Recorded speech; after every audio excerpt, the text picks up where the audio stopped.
That song just ends abruptly. Someone already sent in like a donation alert thing about the Soy Jack Party thing, which is like an image board dedicated to Soy Jack posting. I've looked at it. It is the most incomprehensible thing I've ever seen. I really feel like it's like a front. It feels like there's a secret board where people actually like post and talk to each other, but the rest of the site is just fucking nonsense. However, they post these extremely elaborate videos that they call gems that are like, I played one at the end of my, actually no, I did not play one at the end of my last stream. There's no evidence that this occurred. Uh, but they're like soy jack pictures edited and tweened and set to usually like weird like Nazi music or something. However, this one that I saw that was brand new had a song by a German band. I think it's a German band called, let me get this right, Anthrazit. Anthrazit. I don't know what the fuck that means. I think it's the name of a rock or something. And apparently they're like crypto fashy because all the it's like a small band. Their label doesn't exist anymore. They just sell merchandise now. They have no band website. Their band website is just like a machine generated like article site. And it was almost impossible to find a high quality copy of their songs, and one was used at the end, which I'll talk about when I get there. But this was also this is just called track 7 of their album Neu Ordnung unseres Denkens, which means the thinking of our new order. And apparently that's also the name of like a Nazi Germany publication, which is why if you try to buy this album online, you'll find that a lot of places like Discogs just don't allow it to be sold in their marketplace because it's like hate music or whatever the fuck. Very interesting. It drove me crazy trying to find copies of this. I eventually found a old like a music review blog that's in German, and I managed to find one of their albums, but it was the wrong one. And then I just guessed the file name of this album that I knew about, and it worked. And now I have the MP3s. So this sent me off on a wild tangent trying to figure out this song, which I will, of course, save for the end. And I'll do a little tidbit about because I looked at the lyrics and stuff. Anyways. Wow, I have a little bit of a variety and a few news articles this time, just some stuff that I've noticed.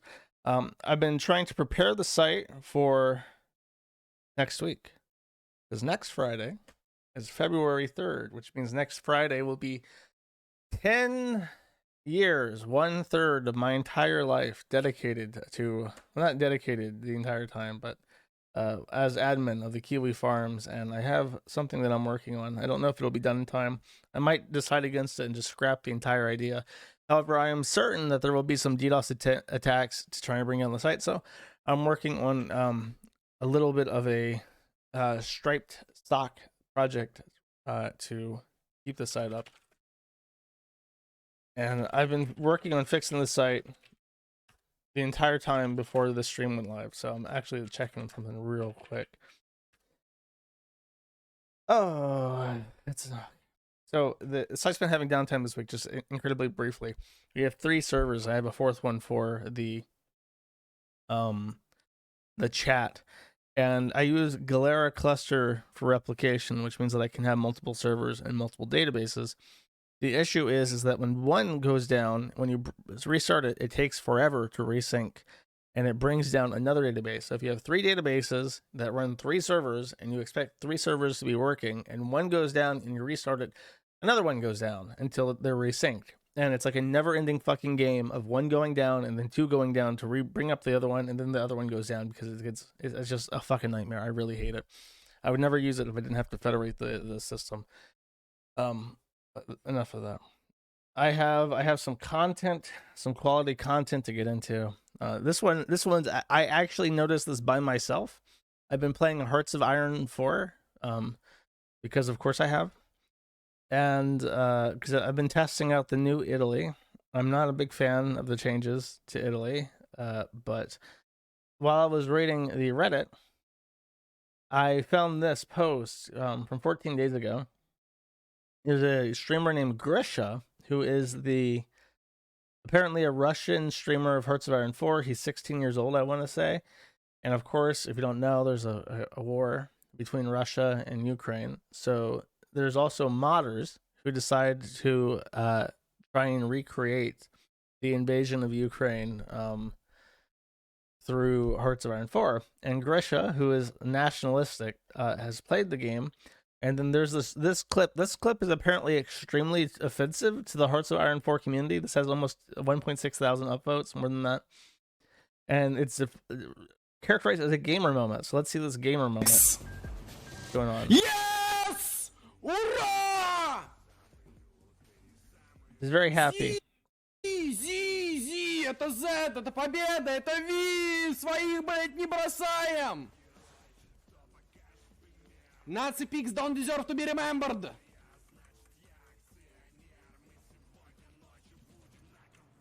So that's basically it. I'll replay it, go step by step. I'll crank down the volume a little bit. Yes!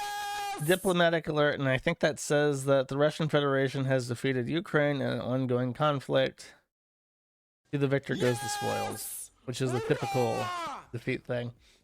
There is, I think, it looks like he's at war with Poland now, and it looks like Belarus has been annexed. This mod is still in development, I've been told. And this page that goes up says, just for clarity, because I will be reading the comments in reply to this, and I find this interesting. The little pamphlet says, destruction of Stepan Bandera's monument. While the Ukrainians defended the city of Lviv with tooth and nail, they were unable to stop our advance as our forces continued to march into the city. We were able to find Stepan Bandera's monument. I actually did not know that Lviv had a monument to Stepan Bandera. If you don't know who Stepan Bandera is, in World War II, Germany held, I think, all of Ukraine at the height of the war. Stepan Bandera was a Ukrainian nationalist and anti-communist who basically what he did is he went up to the Gestapo and he said, hello, I want to install a fascist government for Ukraine and I want to help you guys. So the Gestapo said, we're going to throw you in jail now, because he led like a militia. And they're like, why does this Ukrainian militia guy just think he can come up to us and say he wants to collaborate? So they threw him in jail. Then afterwards, a couple years later, the Gestapo was like, wait a second, we probably could really use a collaboration government in the Ukraine. So let's bring the Stepan Bandera guy out and install him as a collaborationist in Ukraine. And that's what they did. The government didn't last very long. It wasn't ever recognized by anybody. But he was briefly an anti-communist ruler of Ukraine installed by the Gestapo. There are monuments to him because, of course, Ukraine does not look very fondly on the days of the Soviet Union. If you don't know, Stalin had an approach. Most people have heard of the Holodomor, but most people don't know that the reason why the Holodomor happened is that Stalin wanted to make the Ukrainians want communism.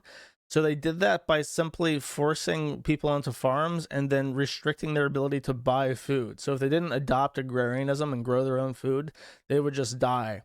And a lot of people died. So that's why people kind of revere Bandera.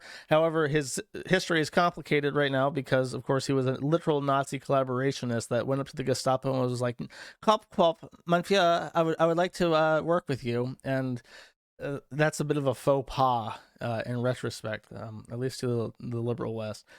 So that's the gist of this clip. I've gone on into a huge fucking tangent about this. However, I have shown you this not because I want to rag on Grisha or because I want to talk to you about Ukrainian history, because I know nobody gives a fuck. I want to read the comments. This is why I brought this up, because I found the comments very funny. If you don't know, Hearts of Iron 4 is a World War II simulation game. It's very loosely a strategy game. Hearts of Iron 4 is not very realistic, and there's lots and lots of really stupid, dumb shit that you can do, and the AI is so broken that you can basically always win if you want to use cheese strategies. Basically, the AI will, for an example of how Hearts of Iron 4 is a really shit game that is basically just like a wish fulfillment simulator. the AI will never use paratroopers because the AI is dumb and badly programmed by Swedes. However, they have no idea how to deal with paratroopers either. So all you have to do if you want to kill any country is make paratroopers that just have 1,000 men each and use them to capture every victory point in the enemy country. And if you do that, you will always capitulate that country, and the AI will not do anything to stop you from doing that. So the game is broken. So what happens is you get a lot of people playing Hearts 4 who are like, oh my god, what if like Hitler was like ousted and it was like socialist, and then the Germans and the Soviet Union teamed up against the imperialists in France and the United Kingdom in America, and it also made them communists? Or what if the small localized anarchist movement in the Spanish Civil War took over the whole world and seized the means of productions and got rid of state tyranny? And that's like everybody who plays this fucking game, which is why the modders for it are like the most insane trannies on the face of the planet.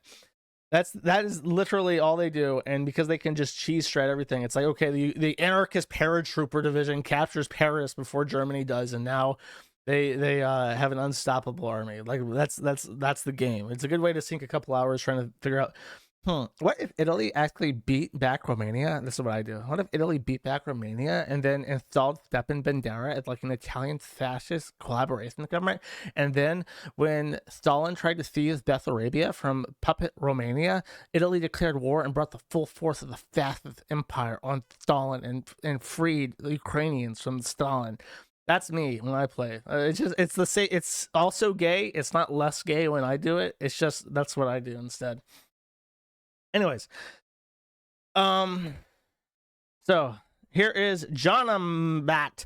Says he is streaming from the headquarters of the Wagner Group. That is a joke. They don't really actually seem to understand that that's a joke. I will excuse this one. 34 stability and 7% war support. At least the mod is somewhat accurate. That appears to be the negative modifiers that the modders have given it, because I guess the war isn't popular even in Russia, or maybe he's done things in the game to drop his war support. So he's like, so the government's really unstable and no war support. Nobody in Russia supports this. Dab on Putin. And then Big Brony Boy says, not with that war support, unfortunately. It seems the Russian population is willing to get fucked in the ass so long as they can be big, strong Russia, as opposed to the West, which is willing to get literally fucked in the ass and raped and murdered in the name of not being racist. I'm new to Holy Forest, so I don't know the community. Who is he and why does everyone hate him? Used to be a decent guy. He's a scum. He unironically supports the Russian invasion of Ukraine. Yeah, this guy's slightly too patriotic. I think he's too nationalistic, really too much. I think the video explains why no one likes him. What's really funny about the comments is that you're playing a game literally about fascism. The World War II is a very complicated. I think it was mostly a monetary thing. It was like the UK wanted to cut Germany down to size and stop it from ever challenging it ever. And Hitler wanted to break away from the global monetary system that was in place. That's why I think the war was the war. But post hoc, we've said that it's a fight against fascism. So we have a war that is historically classified as a fight against fascism. And these people are stunned in disbelief that there are people who are nationalistic. Like they don't even know. It doesn't even they can't even fathom that this thing in their game that they play all fucking day is real. Like there are people who are patriotic and nationalistic in the world, and it really fucks with them. I don't understand that. You can't even, like, when you play games like Europa Universalis and Hearts of Iron 4, you really can't even avoid learning history. You're just forced to learn it because that's like, it defines the rules of the game, and yet these people are shocked. And then this is a great thread. Matching chart says, when will he be mobilized, or is he the son of the privileged? This guy immediately clarifies that he desperately wants to enlist, but he's only 16, so he has to wait at least like over a year before he can enlist. But this guy's first thought is, I want him to die. I want him to be blown up. Yeah, that guy is super entrenched. There was one more. It was like, I think there's another one that's more violent. It's like, I want him to be like crying in the trenches. They're like, I hope he dies. I hope he gets drafted. That's just a joke about the VDV. Very funny.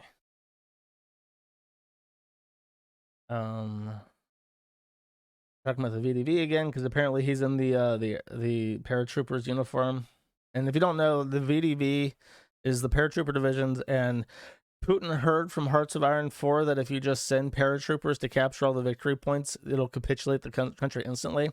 However, he didn't realize that doesn't work in real life, so he just sent all the paratroopers to die horrifically in airstrips. And that was considered by many to be a blunder at the start of the war.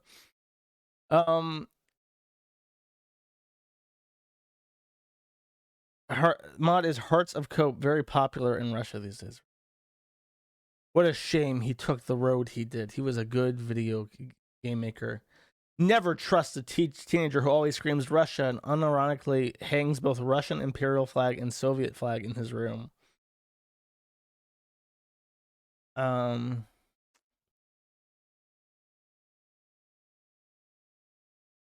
wanna can't find the comment where they're like, oh, I hope waiting for this motherfucker to get drafted. They want him to die. Oh, and they're calling him Nazi. Yes, indeed, Grisha. Nazi pigs don't deserve to. They're so stuck up their own ass. I did a video way back when the war first started on my take, and my take is complicated because sorry, that's my keys. My take is complicated because I understand Russia's desire not to be completely rolled up in a carpet by the West. And I understand Ukraine's desire to be independent from Russia and not wanting to be Russia's bitch like Belarus's. Sorry to any Belarusians out there, but you know it's true. So I'm the only person in the entire world who has managed to find a fence-sitting position on the war, because I know people in both countries, and it does not make me happy. So, in case anyone's wondering, Jewish shill. That's right, boy. I always simp for Israel. Okay, so this post in response to you Bardfin says it's targeted harassment at a minimum, a violation of the rules on personal identity at best, and terroristic violence. Remove items referring to people there in action as. Okay, let me retake this because this is a fucking obnoxious post. Bardfin posts in a thread on Reddit called an R mod help. So top down, R mod help. Post by Goddess of Night Moths asking Reddit rules on Kiwi farms. Bardfin replies saying it is targeted harassment at minimum, a violation of the rules on personally identifiable information, and terroristic violence. Remove items referring people there and action them as targeted harassment, even if it's just, quote, go look at blah blah's thread on Kiwi Farms. The owner/operator is an ideologically motivated violent extremist, all caps. So I'm an IMVE, in other words, or racially or ethnically motivated violently extremist. The users are, as well, counter and prevent the use of the site to harm others. I reply as saying, what a humiliating post to make. I feel bad for you. Can you identify what makes me a violent extremist? You can only see this here because if you try to open this, you will not find it. It has been deleted. I don't know who by, but it just is. So we can look at the replies to this. Goddess of Night Moths. So these are two women talking to each other.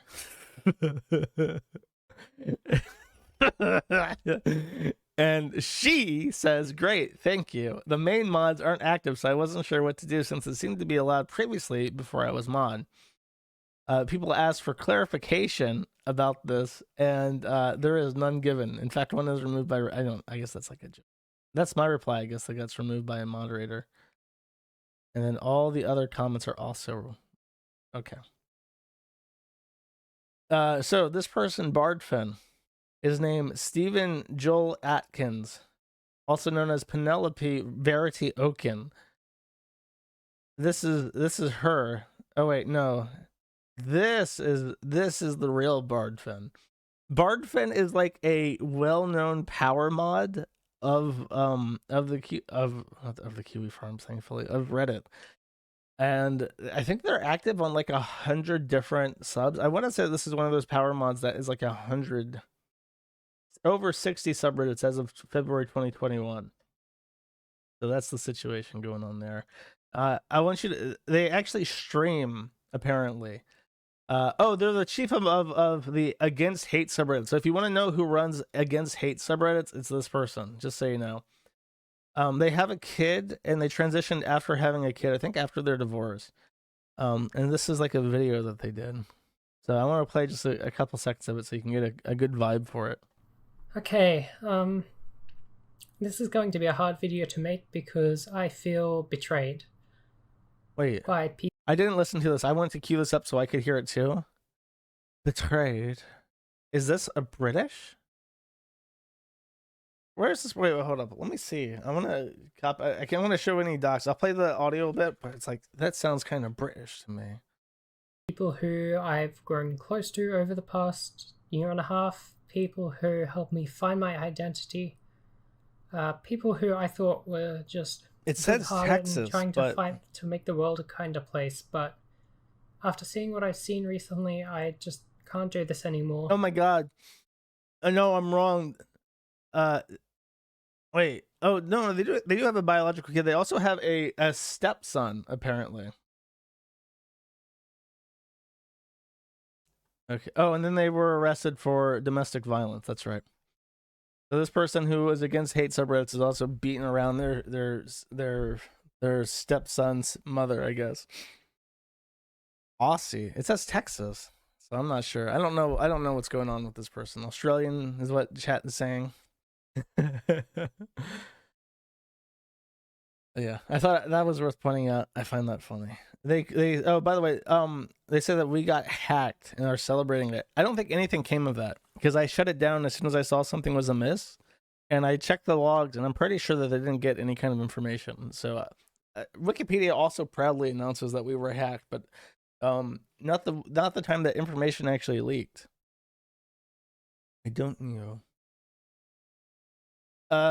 Okay, speaking of hacks, actually, the US has been hacked. Specifically, a shitty contracting company that develops stuff for planes has been hacked, and the no-fly list has been leaked.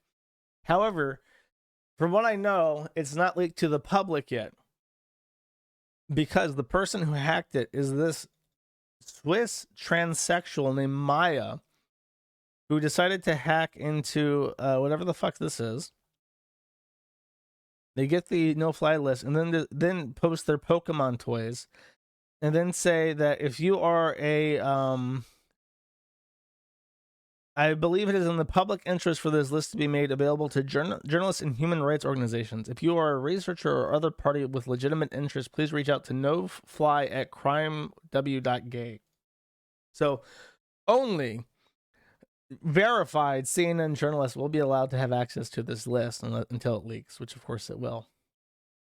This is the person who has hacked the US federal government's no-fly list. And it kind of reminds me of this meme. Oh yeah, they have the hunch. They have the eunuch hunch. Crazy. So this is the person who did it. And by the way, it reminds me of this meme. Where the Russians say, no, you can't just vaporize my entire armored division. We had such a manly recruitment ad. And then the Zoomer thought is saying, oh my god, integrated fire support, go off Queens, cause J-Dams are such a Gemini thing. And it's like that, except it's America who's getting hacked by the fucking trannies from Switzerland. Because I mean, I can't imagine like this is Destiny literally uses this meme unironically to talk about how, for whatever reason, like the bread tubers are like crazy to me, because you have someone who should be like against the military industrial complex, and then when it comes time to like murder Russian people, people like Destiny and on the bread tube side are just like completely more than happy to celebrate the deaths of like by the military industrial complex, as long as like the people doing the killing are like troons, you know what I mean?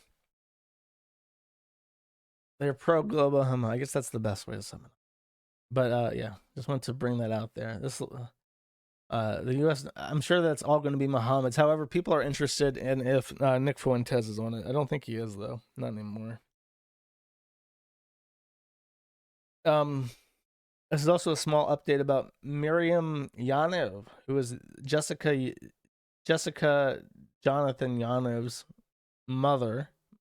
She is a first generation Israeli immigrant. She's also fucking insane. She's like one of the most insane people ever. And her child is a pedophile, allegedly, but probably. They have been arrested twice in 1 week.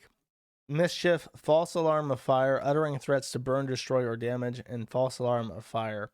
So they're in an apartment building and they keep setting off the fire alarms. So now they're being evicted from their home and not allowed within 200 feet of their apartment complex. So this is like a dozen charges between her and Jonathan Yanev. Which, to remind everybody, in case you're new, Jonathan Yanev is someone I did a stream about years ago. And Jonathan Yanev was friends with the co-founder of Twitter. Any feminist who made a blog talking about Jonathan Yanev would be banned. Jonathan Yanev was able to get feminist WordPress blogs shut down, was able to get lots of feminists banned off Twitter. And this was because he had sued 5 different waxers, private, like women who did bikini waxes in their homes, for not waxing his testicles in their homes. They said they weren't comfortable. So he sued them all, and he sued them all in the Human Rights Tribunal of the Canadian court system. And Jonathan Yanev was not only able to get my Twitter account banned, he was also able to get my YouTube account banned. Because when I was going to stream on him, I used a thumbnail with a picture of him as the thumbnail. And he was able to strike this stream an hour before it was meant to go live. So this person had immense power. They went by Trusted Nerd, and they held the reins of a lot of social media shit before the thing completely broke open and went out of control. So just to give you an idea of who it is, what kind of people are in social media, and I like to remind people about this every so often, because I'm sure there are many Jonathan Yanevs left in Google and in Twitter and in everywhere. But Jonathan lives within, apparently she cannot go within 200 meters of the apartment complex. And his house is his apartment's also within 200 meters. So they're speculating if she won't be able to even legally visit her son because it's in that parameter. Just when I say she, I mean Miriam, the mother. Are you guys are you fucking retarded? She's not transgender. She's a Jewish woman from Israel. She's not trans. Man, the pronoun police shit really fucking bothers me. I don't care what pronouns you're going to use but when you all freak out and go, you're saying they instead of he. Yeah, because when I say Liz Fong Jones, it sounds weird to say Liz he. It doesn't make sense. It doesn't jive in your brain. It's fucking irritating.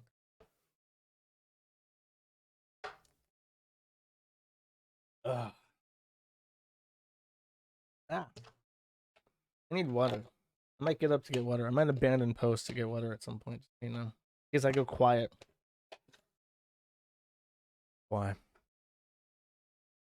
Okay, speaking of greater than she, I have some Anisa Joma clips. If you don't know, Anisa is iDubbbz is better.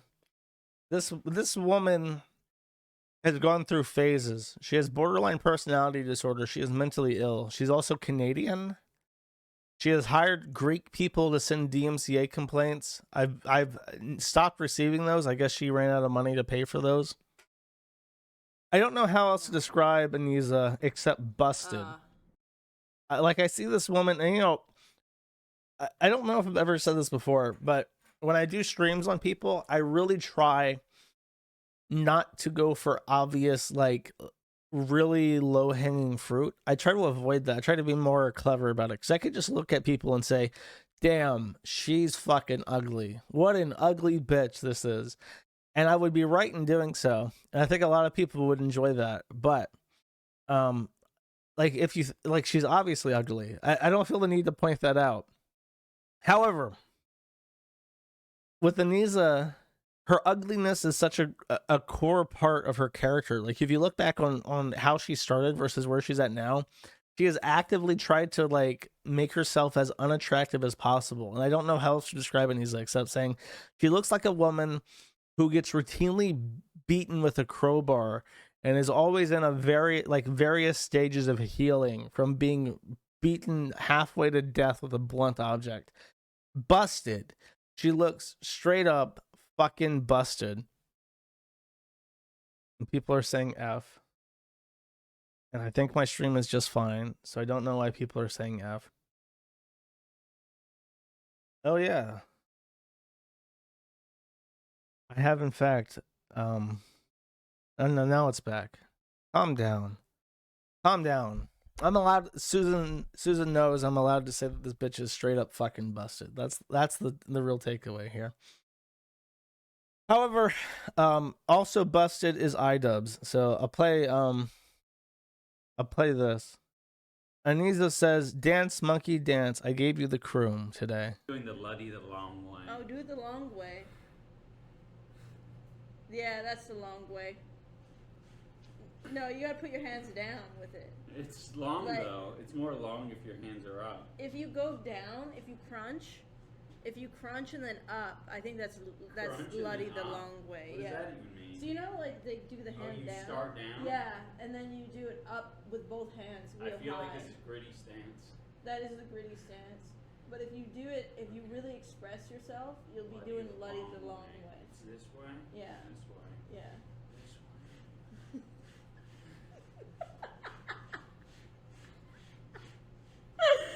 Doing the Luddy the long way. There, that's the long way. Oh. That's the long way. It's hard to keep it. Use your boxing cardio. This is hitting the Luddy the long way.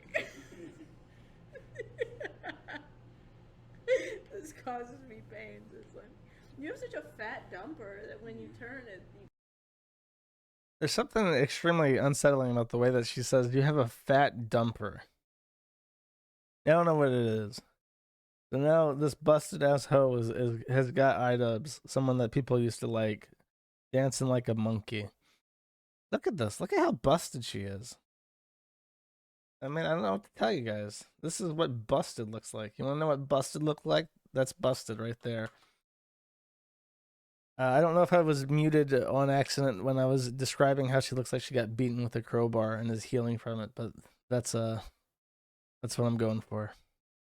Anyways, that's the Anisa update. Speaking of busted, Dylan Mulvaney, which is the X Days a Girl, has posted what they look like now that they've healed up after facial feminization surgery.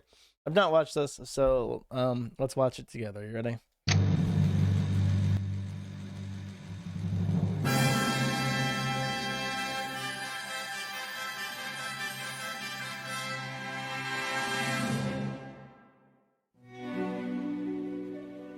I regret this already. So he's like in weird scissor like dress, and he looks like a man. He looks kind of like Michael Jackson. He's got that too much surgery face, and he's dancing. He is this guy is AGP. Watching this edit, you can tell this is a man who is deeply, deeply in love with himself, and this is pure like erotic AGP shit for him.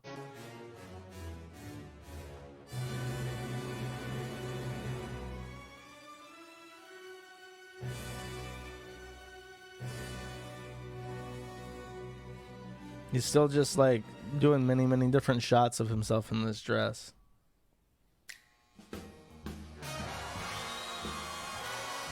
More dancing. Oh, playback aborted due to a network error. Wonderful.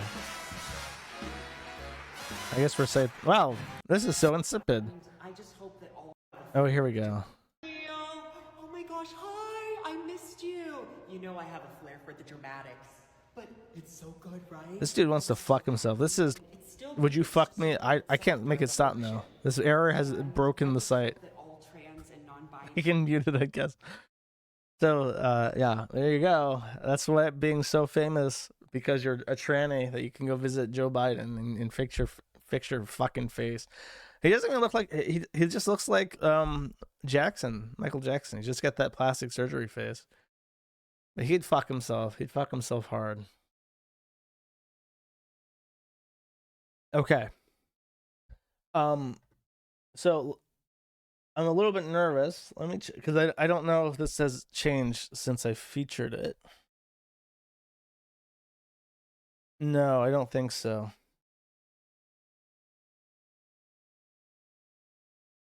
Oh, wait.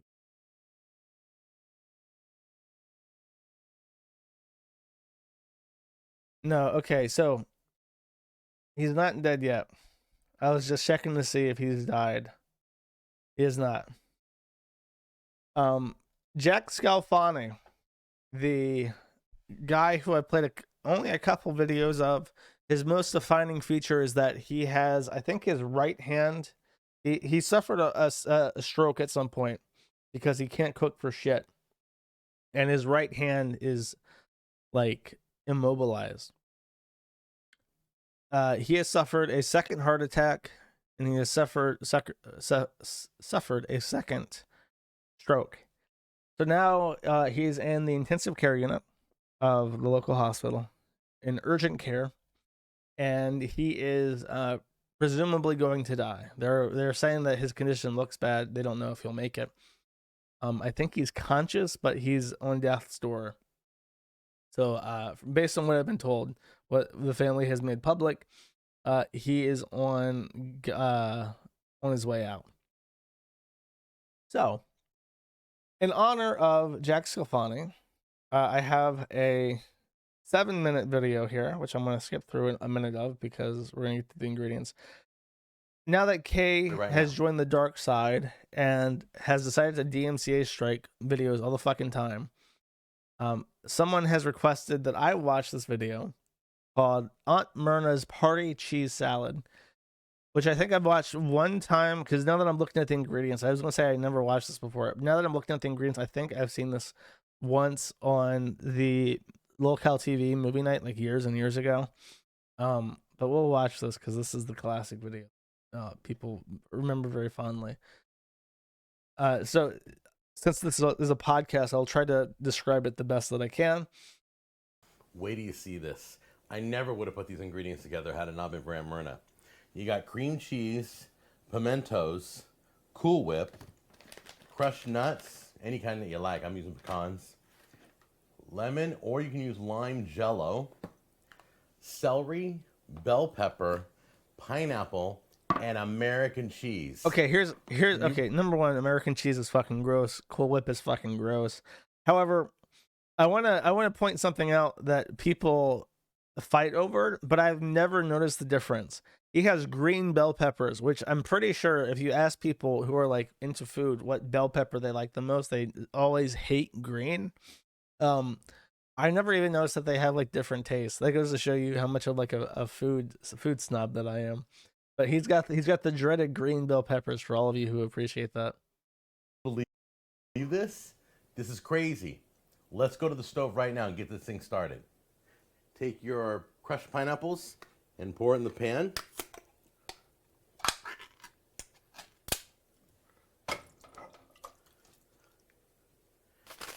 All right, get your Jello mix. You're gonna do one large Jello, lemon or lime, or you're gonna do 2 small packets. I grabbed a large one. So he's just mixing Jello straight into the pineapple juice. That's like sugar already, so that's like super sweet. I would imagine, because you're supposed to dilute that with water. Is my internet down? I'm not even sure. No, I'm not even sure what utensil to use for this. So he's using like a silicone cake right thing, now. Cake paddle. I don't know what you would call that. There we go. And yeah, this was so long ago that his arm still works. It's gonna stick to the wooden spoon. All right, so we're gonna get this all mixed up. Okay, once the Jello is not a spatula. dissolved, you're gonna add. I chopped up the cream cheese. You're gonna add all your cream cheese in there. Okay. Cream cheese into pineapple Jello until it totally mixes in. That doesn't sound good already. That doesn't sound good to me. That sounds a bit like a fucky wucky. Cream cheese pretty much melted down. You can still see the chunks of pineapple in there. Geez, I don't know how to describe that. I'm aware that in Polish, and I'm not just trying to be gross. I'm aware that in Polish the English to Polish. There is a word for yellow, and it is żółty, I think. Żółty. That means yellow. That also means throw up. And when I see this kind of like really off-white yellow pineapple color, I'm thinking that's żółty right there. That's that little tidbit of word knowledge is what jumps to mind. About ready to add the rest of the ingredients. We're gonna add the chopped celery. The best bell peppers going in Bell right into the peppers. żółty. Pimento. The nuts. Wait, what was that? Bell peppers. Pimento. Pimento. The nuts. Peppers? Wait, was that in the ingredients list? What the fuck? Am I losing my mind? Oh, pimentos. Okay, that is a thing. That's tomatoes, right? The nuts. We're gonna mix that in. Spicy peppers. I can't even begin to explain to you how amazing tasting Oh, this okay. was. It looks horrible, but I'm Yeah, that telling looks you, like Aunt Myrna barf never because it's like has failed me yet. you have like the żółty base stock, but then you have like the bright red peppers, the green peppers, and I don't even think the celery's in yet. And I have had this. It's pretty So nauseating I to hope look mine at. turns out as good as hers. Have as good as hers. I'll be in business. Okay, I've Pickled turned the peppers flame are off. I'm pimento, just okay, mixing sorry. it in now. I'm not a pimento enjoyer. I Brent, turn your apologize. flame off. There we go. Get it all mixed in. I object to this being called goy slop. Goy slop, nothing that is using natural ingredients that you make at home can be goy slop. Goy slop necessarily must be something that is made as cheaply and shittily as possible so that it can feed a lot of people and satisfy them and make them fat and stupid and useless.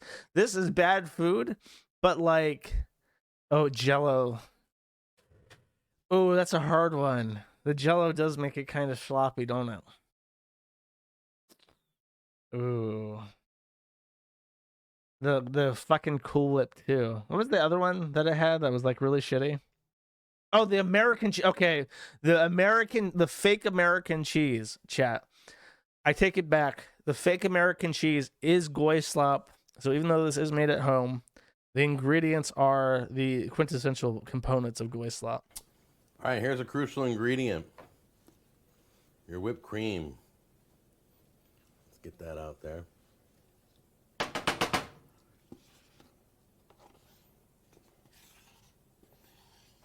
How did you come up with this? What the fuck? Like, honestly, what did Aunt Myrna do Gonna mix that in gently.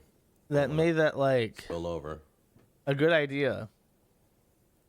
And I don't recommend using, it's the Cool Whip. I don't recommend using imitation or fat-free or Cool Whip sugar-free is 'cause they- imitation. they Does he have a not know different this? reaction. This Cool is Whip one isn't for real regular, whip. Real That's why it's called Cool Whip. Real whipped cream. If you don't have Cool Whip, just use real whipped cream. Creamiest you can find. Thickest you can find. Now I'm going to move this off to the side. It's oil. That's right. It's not Cool Get my Whip. glass dish Or, I mean, here. it's not like real whipped cream. That's why they have to label it like that. Carefully. The żółty has now entered the pan. Kind of mix it around so the pineapple is all throughout the... just make sure all your ingredients are all throughout the dish, okay? Take your spoon gently through. You can smell... There's wow, just the something lemon about and like pineapple the are just bright busting out. red and the bright crazy green enough, and the that last yellow. step, Oh you're gonna fuck! Here sprinkle comes the some goy cheese on cheese. top. The FDA legally Use dairy American cheese. byproduct that, Wouldn't that use you the can cheddar buy or as a sharp 'cause it's consumer not in the gonna have United the same States. flavor effect. Fun fact: Now, American yellow cheese is considered to be schlop everywhere, except in one country. There is one country that cannot get enough of that shit, and I think it's because it's Korea. And I think it's because they're Asian. They have lactose intolerance. So that cheese is the closest thing they can get to like eating cheese without shitting their brains out. I'm pretty sure that's why, because it's not real cheese. I don't think it has any lactose in it. It's fucking garbage. I'm going to chill this overnight, and then we're going to take a look at it in the morning. It's going to be solid. It's going to be cold. It's going to be sweet. It's going to be delicious.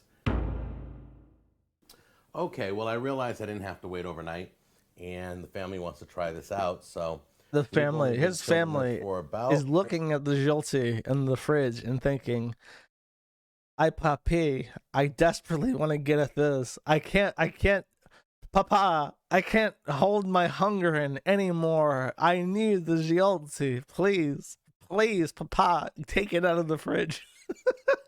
4 hours, but as you can tell, it's completely solid and cold, and it looks beautiful. Look at that. Doesn't that look great? Look how awesome that looks. All right, so let's serve up a little section here and try it out. And you just cut it almost like a dessert, and you just scoop it out. Look at, can you see it? Can you see that? It's beautiful. Place it on a plate.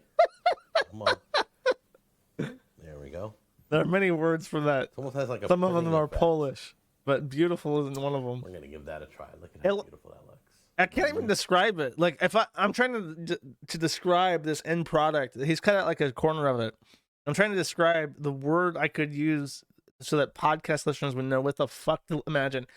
It looks like a cheese omelet, because it looks like a regular like like a frying pan full of egg that has been cooked, and now there's like American cheese sprinkled on top, and of course it's got bread in it, like some peppers and some green bell peppers in it, and celery.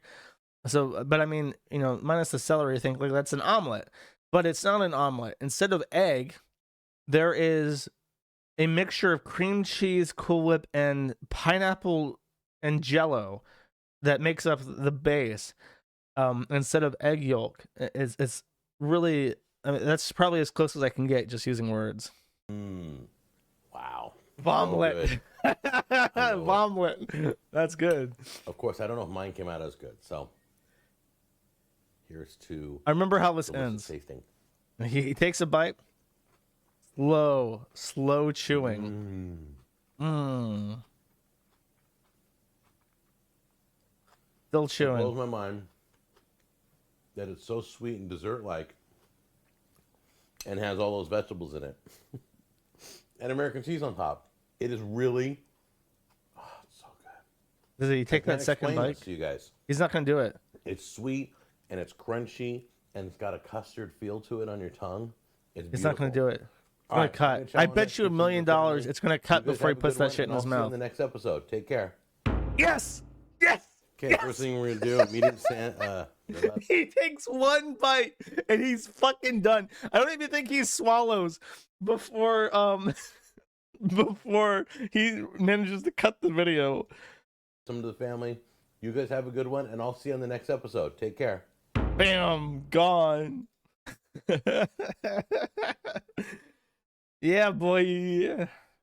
What a I think the word would be Kino. That is that classic Kino Dogma 2007 that you just can't, that never happens on YouTube anymore. People like this don't make it to the big leagues like they used to in 2007. So that's our send off to Jack Shalfani if he decides to die today. I hope everyone has enjoyed Aunt Myrna's party cheese salad. Aunt Myrna is a fucking sick bastard. She brings that to a party. That's how you get revenge on your shitty stepson. This fucking idiot Jack married yours. She's your aunt, so your cousin, your niece, and you hate him, and you want to ruin his big family gathering. So you concoct this shit and you put it out on their Thanksgiving buffet, and everyone takes a bite, and they're just like, "Holy shit! This guy calls himself a professional chef, and he's serving this fucking jolty. This is horrendous." Elizabeth Bow. I don't know who the fuck that is, bro. You got to make a post on like the Maddie thread, because I think you've asked like every day for like the last month, and I've never even heard the name. I wouldn't even know where to start with that. I apologize.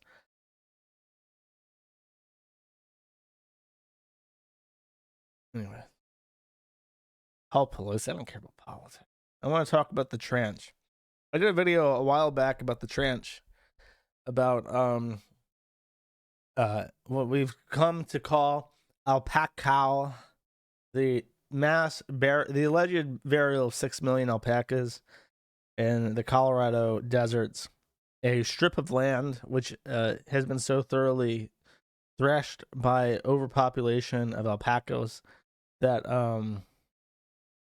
you can literally see photograph images of this parcel from space because it is completely ruined. No, not a pack of wits, a pack how, like Dachau, but with alpacas. Bonnie, who I believe is one of the founding members of the Trench, has announced that, quote, there have been some major developments within the Tenacious Unicorn Ranch, colloquially known as the Trench, and I think a solution can be found. It is my understanding that animals are currently in the process of being rehomed. She did not clarify if rehome meant actually given away to people who want alpacas or being buried in a hurry to cover the evidence of their crimes as they prepare for a withdrawal from the area. That remains to be seen. That will be decided at a trial at a later date, perhaps in southern Germany. And she continues saying, I hope that further talks will bring about the dissolution of the Tenacious Unicorn Ranch and that peace will come to those harmed. In a reply, someone named Nova Cypher replies saying, does the ASPCA or any other animal welfare organization just not care about how these poor alpacas are being treated? Bonnie replies saying, I have contacted the Colorado Humane Society. I'm going to try the Department of Agriculture next. I'm working on having the animals examined before they are rehomed. But once they leave the property, they are leaving behind a great deal of forensic evidence. I know where to exhume. So Bonnie, who is the lead prosecutor in the Alpacaberg trials, will be exhuming the bodies that the Trench thinks that they have cleverly hidden from investigators.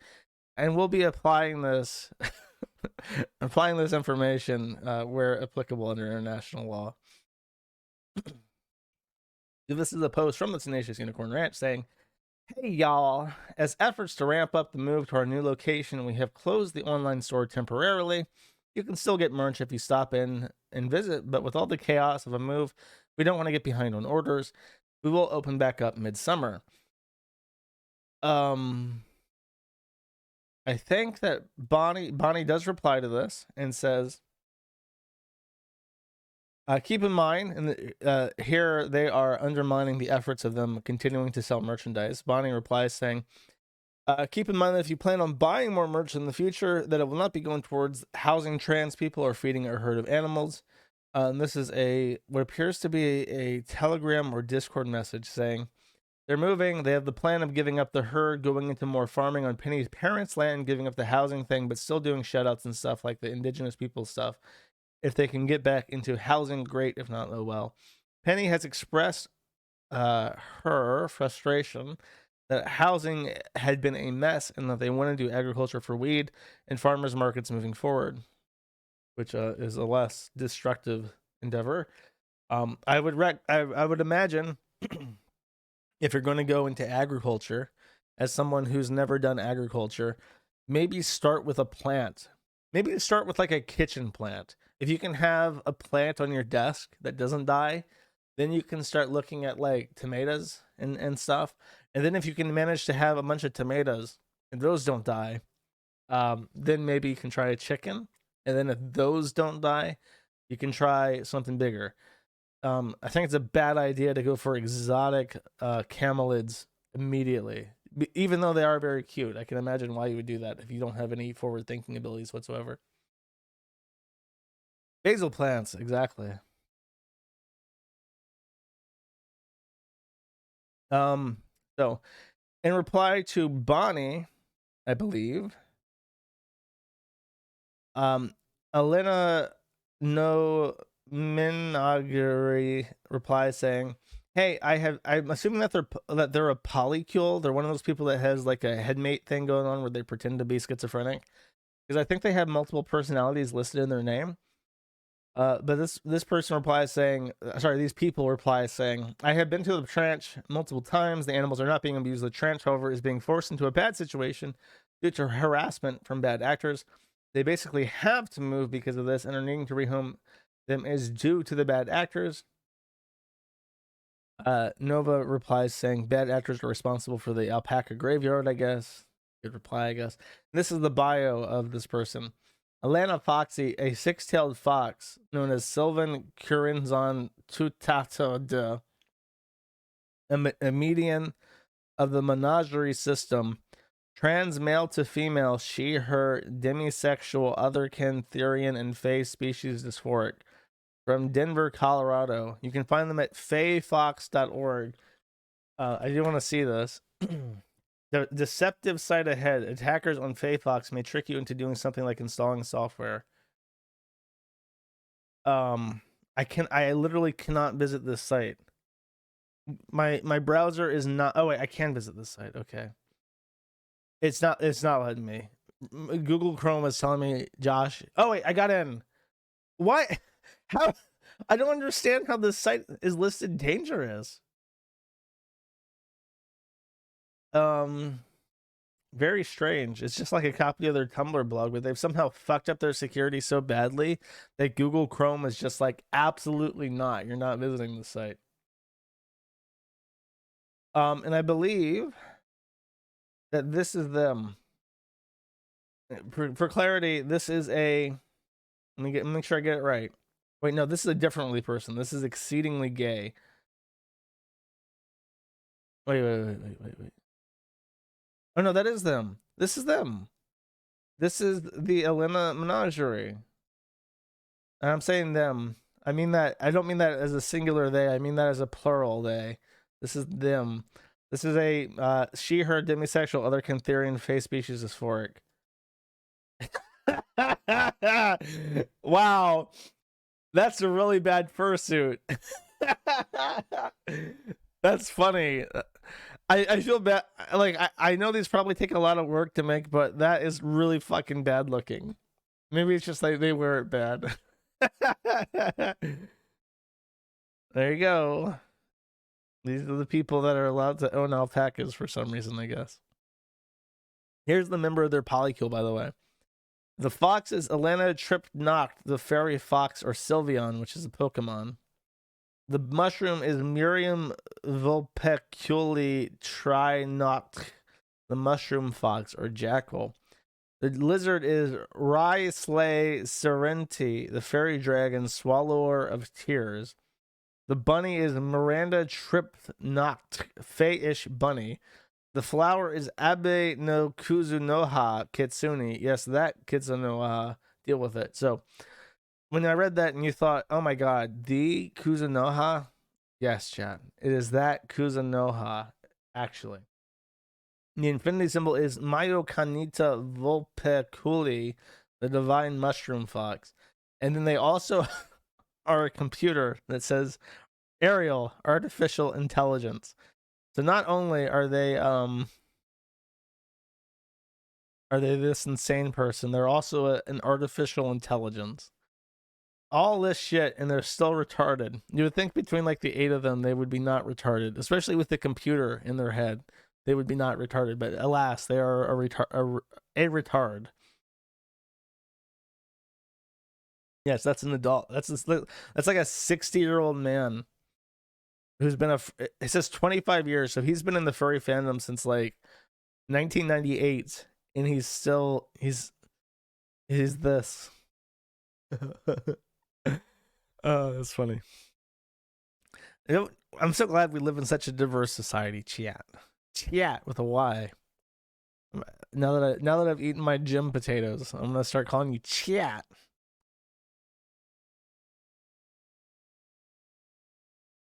Weimar. I'm pretty sure that this shit was not happening in the Weimar. Pretty sure that if you walked around the streets of Berlin and be like, "Hi, I'm 8 people in a computer," you would be beaten to death.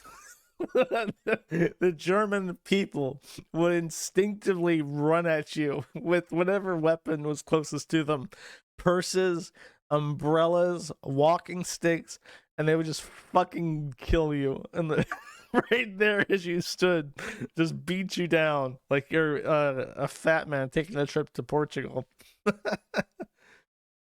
There are no Germans. I'm saying that in the Weimar, back when Berlin was the capital of I guess it was still called the German Reich, but it was a much weaker one. I think it was a republic briefly, right? So I brought this up for a reason. Oh, I remember. There's a story attached to this that I'll go through. Sorry, I keep muting because I'm koofing. I'm koofing shit. So this is Danielle Moscato, who is described as a brave, beautiful woman fighting against cis sexism and transphobic bigotry. They describe themselves as an atheist, civil rights activist, musician, trans woman, as seen in the New York Times, Time, Wall Street Journal, the BBC, CNN, O'Reilly, Hendy, NPR, Rolling Stone Facebook page. So this is a super important person that you need to take seriously. Here she is in all of her beauty and glory. If you can't tell, this is a fat man, and he has some kind of fucked up mark on his face. It looks like someone like hit him straight between the eyes with some kind of stick. Genuinely looks unkempt. So I have seen this person taking shots at us. They're one of those people that are like hyperactive on Twitter, making like trying to oh shit, sorry, I apologize. Here you go. The chat was scrolling so fast, I'm like, damn, they really like the commentary that I'm doing for this guy. And then I see that everyone's begging me to turn back on my my browser so they can see what the fuck I'm talking about.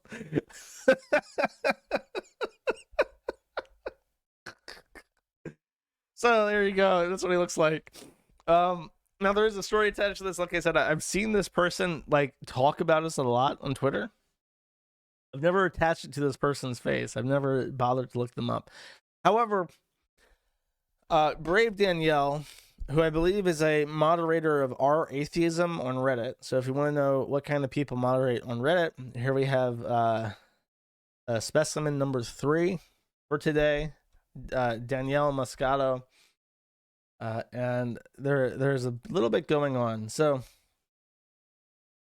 poor Danielle has been having an issue with houselessness, as they like to say. In this big long Reddit post, or I think it's a Facebook post, but they describe I'm just gonna say she to piss people off. Because this I mean, if we're gonna give respect to any trans woman, this is the person to do it to. She, the beautiful, strong fighter for freedoms, explains in so many words how she has been wronged by her terrible father. And here we have a clip from this where in a self-defense situation, brave Danielle recorded her argument with her father. And I'm gonna play this. I'm not listening to this. I've been told it's good. It's 3 minutes long, so let's listen in. Please leave me alone. Please, I came down to my bedroom. I'm recording right now. I came down here to get away from you. I don't want to talk to you. So, please leave me alone. This was recorded. I want to say, let's look at this, because right off the bat, I got some things to say. This was on Tuesday, January 24th, 2023, our year of Lord. And this person, who is at least in his 40s, might be in his 50s at this point, because I don't know how old this post is. This post was made in 2016. So this is 7 years ago that this post was made almost. He could be in his 50s now. He looks early, like mid 40s here. He could be in his 50s now. Here he is in his dad's basement, recording his dad talking about him being a big bully jerk, and him saying, I just want to record. I just want to have a good stream and have a good time. Let's see how it progresses. Just go away. Ooh, someone in chat asked, why record your darkest moment? Well, I don't know. if you remember, but there was a recording by a guy called Schmorky having an argument with his girlfriend, Amanda, who was schizophrenic and unmedicated. And Schmorky thought that recording this argument would make him look really good if he published it online to show what a terrible person that unmedicated schizophrenic is. And it really backfired on him. I wonder what's going to happen with this recording. I want to be left alone. I want privacy. Just go away. Just go away. Just leave me alone. Just leave me alone. Just go away from me, please. Go away. Go away. I want you to leave me alone, and you are antagonizing me. Get away from me. Go back upstairs. I came down here to get away from you. I came down here to get away from you. Please go away. Please go away. I've asked you 20 times. Please go away. Please go away from me. Please go away from me. Please go away from me. Please go away from me. Go upstairs, please. I came down here to get away from you. This is my bedroom. I don't have anywhere else to go. I had surgery. I can't drive. All my meds are upstairs. I am in pain. I just want to be left alone. Go upstairs, please. I didn't even have dinner to get away from you. I don't have anywhere else to go. Please go away. Please go away. Please leave me alone. I don't want to talk to you. I don't want to talk to you. I've said this 50 times now. I'm recording all of this. Please go away. Please go away. Please leave me alone. Please go away. I don't know how many times I have to say this. I don't know what else to do. I'm not going to yell at you. I'm not going to hit you. I'm not going to throw things. I want you to go No. What do you want from me? away. I am repeating this over and over and over. Go away. You go away from me then. Go away from me. Leave me alone. If you're so scared of me, go away from me. I came down here to get away from you. I came down here to get away from you. I came down here to get away from you. Leave me alone. Leave me alone. I don't know what else to say. You are harassing me. Leave me alone. You fucked up my wrist, and now you are harassing me. Go away from me. You know, I am afraid of you, you motherfucker. Leave me alone. So this guy, he's now huddling in fear in his father's basement at the age of 50, saying that you have to leave me alone, and he has nowhere else to go. I'm thinking like, okay, so you're 50 years old, you're tranny, and your dad is a big meanie poopy head who hurt your wrist or something at 50. I don't know. I'm assuming that if he's 50, his dad is like 70. So his 70-year-old father is still able to overpower and beat him mercilessly and break his wrist. And I'm just trying to imagine, how do you budget yourself out of that situation? Thinking like, you know, that budget meme where he's like, help, my family is starving and I can't eat. What do I do to balance my budget? And like $5,000 a month is going to candles. And someone says, stop buying so many candles. He just says, no. It's like, okay, poor Danielle can't afford rent. His family is beating him. He can't get out of his house. What does he do?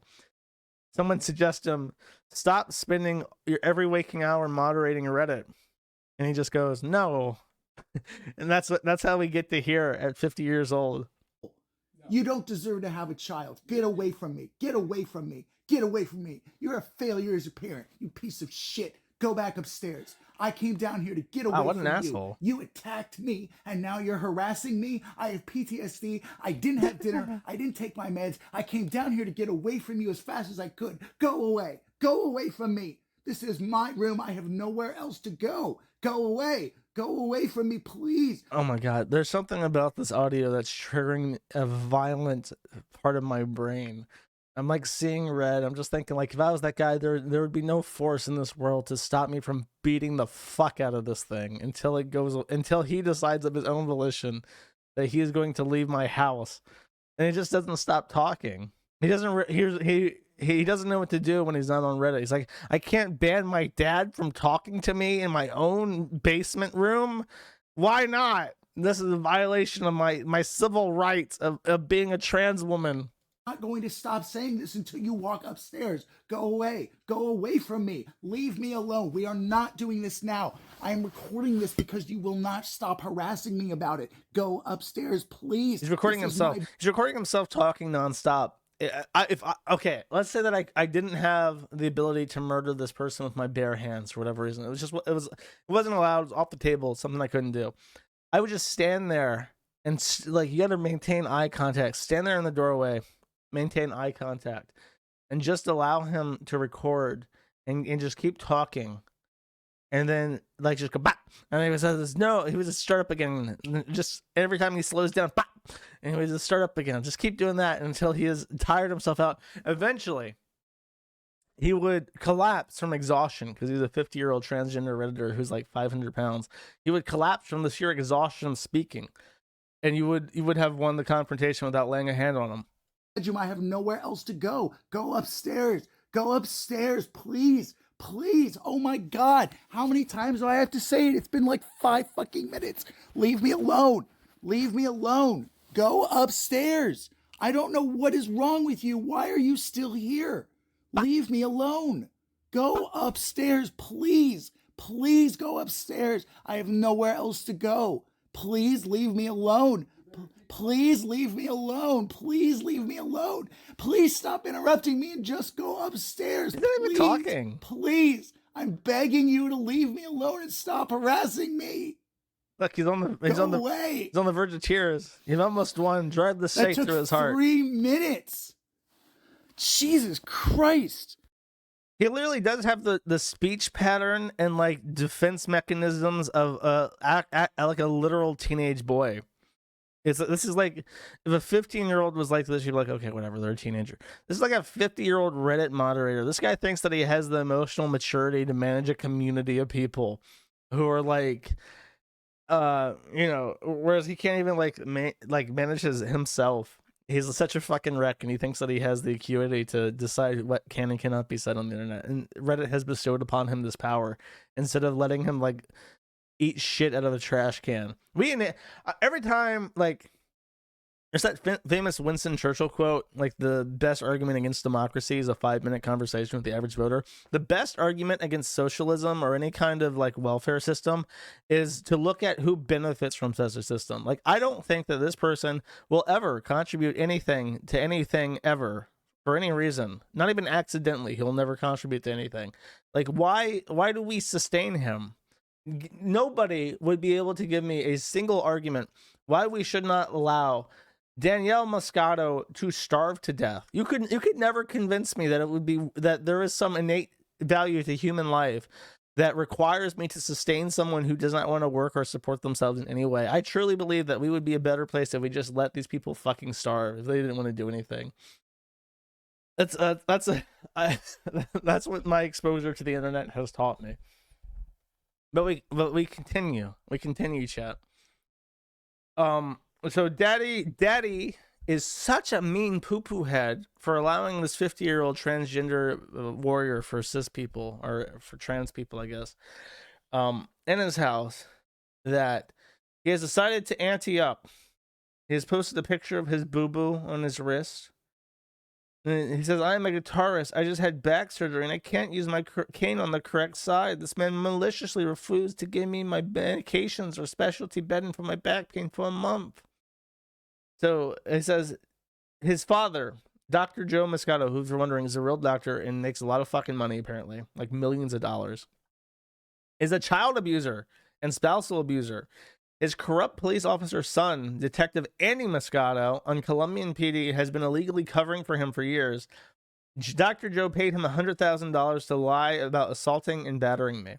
So he has gone scorched earth on his own father and brother. This is what his dad, putting up with him for 40 fucking years after the point he could have left his house, has paid him back for it. If he had just let this guy like die on the street, then he would not being defamed like this. Actually, you know what?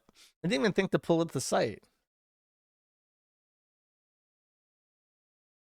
After Moscato is it's just a fucking, this lazy cunt can't even set up a fucking defamation website. He just links to his own fucking Twitter chain. That's how fucking lazy this piece of shit is. Incredible. Can't even do a fucking hit job on his own father correctly. Just fucking redirects it to a Twitter chain. I hate him even more. I hate him even more now. And so, like, okay, he's got like experience as a web admin or some shit, right? And he can't like set up a WordPress blog with like evidence. It's just just a link redirect to a Twitter chain. Okay. So he bought car magnets with his domain name. He says he hasn't built up the website yet. This was 10 days ago. So right now, it just goes to my Twitter explaining what's going on. Next is building the site to advertise the show and provide details for people who can help domestic abuse survivors. We're going to raise a lot of money for the cause. I'm excited. One like. A lot of money, chat. A lot of money. We're going to have the best, everyone's going to be talking about this in the future. In the same way we talk about other, like the NRA or other huge 501c3s, we're going to be talking about Dr. Moscato's abusive 501c3 registered charity. They do a lot of good, chat. They raise a lot of money. They help a lot of people in bad situations get out of it. We're always thankful for the Dr. Moscato's abusive company. He says, I registered the domain name Dr. Moscato is abusive. For now, I'm just putting it here, but I will be building a website that raises funds and promotes my one-woman show of the same title, Dr. Moscato is Abusive, a true story of child abuse. Police. So he's starting a podcast because he's a white man, and that's what we do. And he's naming a show Dr. Moscato is Abusive, a true story of child abuse, police corruption, and domestic violence. I feel like if, instead of naming my show Men at the Internet, I just called it Fuck You Mom, Reasons Why I Don't Like My Mom. and that was my show. Would you guys still watch my podcast if it was just called Fuck You Mom? would you guys be able to tell it like your friends, like, yeah, listen to the Fuck You Mom podcast by Josh? And then he links to the Twitter thread that we've already read. So here is another update. Yeah, actually, everyone's in favor. That's my backup plan. Fuck you, Mom. Daniel Moscato on January 3rd says, another update today about my dad's domestic violence against me. I emailed my dad's expensive legal team, all three of them, with a rough draft of a settlement offer. Too long didn't read the purpose of my one-woman show this spring. Dr. Moscato is abusive, a true story of child abuse, police corruption, and domestic violence. It's to raise awareness about domestic abuse and to raise money for that cause. I love how utterly transparent that is. Like,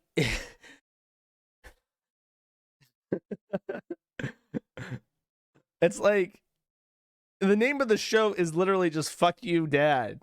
And instead of saying like my podcast about my shitty fucking dad is to raise awareness about how my dad is shitty, he has to pretend that there's some grandiose cause attached to it. The Fuck You Mom podcast is awareness about single moms and how allowing your children to raise themselves with a mixture of RuneScape, Blockland, and 4chan results in catastrophic destruction that is equitable to a natural disaster. Like, no, you're doing it because you're angry, buddy boy. You don't have to masquerade it as like this awareness program. You have to, yeah. you have to just be honest about it. I made an offer saying that if my dad pays me approximately $500,000 for the things that he has done to me and the things he is doing to me now, I won't sue him for pain and suffering and emotional distress, depriving me of housing, forcing me to live in a hotel and recover alone from back surgery, along with my emotional support animal, without my emotional support animal, without my PTSD or pain medications for weeks. Conspiring with police to stop me from reporting him, bribing a police officer with $100,000.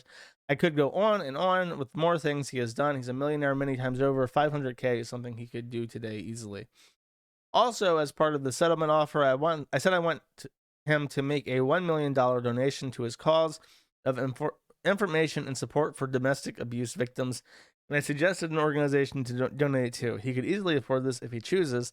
That donation would satisfy my desire to raise money for this cause, and I said I would agree not to do my one-woman show and promote it with the website Dr. Moscato is Abusive instead if he does so. You can read the whole thing here. So this is literally extortion. I think that if his dad really, really wanted to, he could go to the police and ask them to press charges for extortion, because if you say, pay me $500,000 or I will try to ruin your life with the podcast website and literal billboard campaign in your house where you do business, that is probably I mean, if I was in the jury and I saw this Facebook post and I saw the website and the stuff and the pod, like, it's okay all the way up until the money. You can be a huge asshole to someone, but if you try to ask them for $500,000 not to go through with being a huge asshole, that's extortion. Classic. If I was in a jury and I was asked, is this extortion? I would say, yeah, for sure, it is. So, and I don't know, that might be what happens. I'm glad that Kiwi Farms archives this. I would be happy if it was used in court against this entitled fucking man baby, Reddit moderator. And I say extortion instead of, like, you know, any other thing, because extortion is criminal. And it's like, he should go to jail. You know what, you're crying about how fucking houseless you are? Okay. We have a house. I got a house for you. I got a place you can stay, buddy. Hey, buddy, I got a place for you to stay. You like couch surfing, buddy? I got a nice couch for you, buddy. Sarah Myers. So this is a person calling out. I believe this person is also trans. I'm not entirely sure. Yeah,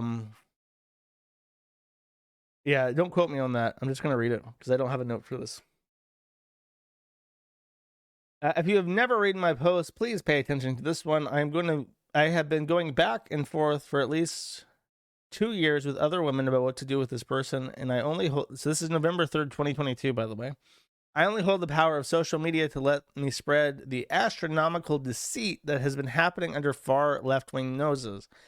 Danielle Moscato was supposedly my best friend for 2 years. This person became obsessed with me. Oh, so this is a real woman. Offering me all their time, resources, and energy to be my friend, despite the fact they lived on $600 a month while I was living in a high-rise downtown apartment. I was a young 23-year-old plagued by a psychotic illness that was ruining my life. I was desperate for someone to understand me and agreed to befriend Daniel under the guise of pro-feminist progressive LGBT pride. After 1.5 years, Danielle began grooming me as a potential sexual partner. When the third attempt of physical contact was breached, repeated attempts to kiss me goodbye, I cut this person from my life, attempting to rid of the disgust I felt and betrayal of a platonic friend turned into a sexual conquest. I thought nothing of it, knowing I recognized the desperation and plea in the beginning, but ignored it for the sake of company and relating to a life of someone living with serious mental illness. Then, 1 year later, a mutual friend of ours messages me to tell me Danielle has lied about all of her sexual and romantic relationships. Danielle frequently told me that she was dating a celebrity singer with a Grammy Award-winning artist. There were message receipts. The celebrity also sent me a happy birthday video. I can confirm that the celebrity was in fact present in Danielle's life, but Danielle was using this made-up story of dating her to manipulate me into marrying Danielle to get health insurance, attempting to get me to send them nudes, and overall attempting to persuade me into having a relationship with them. So this is Daniel talking about, oh wait, no, there's a second post. We were all shocked. Then more girls came out to confess Danielle had targeted them sexually, most often girls at my age in their early 20s. Danielle was approximately 10 years older. Oh my God, he's only 30 and he looks like that. That's fucking awful. That dude's in his like late, I mean, this is 2016. Is this like late 20s? Is this what this man looks like in his late 20s and now he's like in his 30s? That's fucking, he could just be lying about his age. They do that. Yeah, I think he's lying. Let me check this on. I don't want to like accidentally show his docs on screen if it's in this thread. Let me see if this says how old he is. It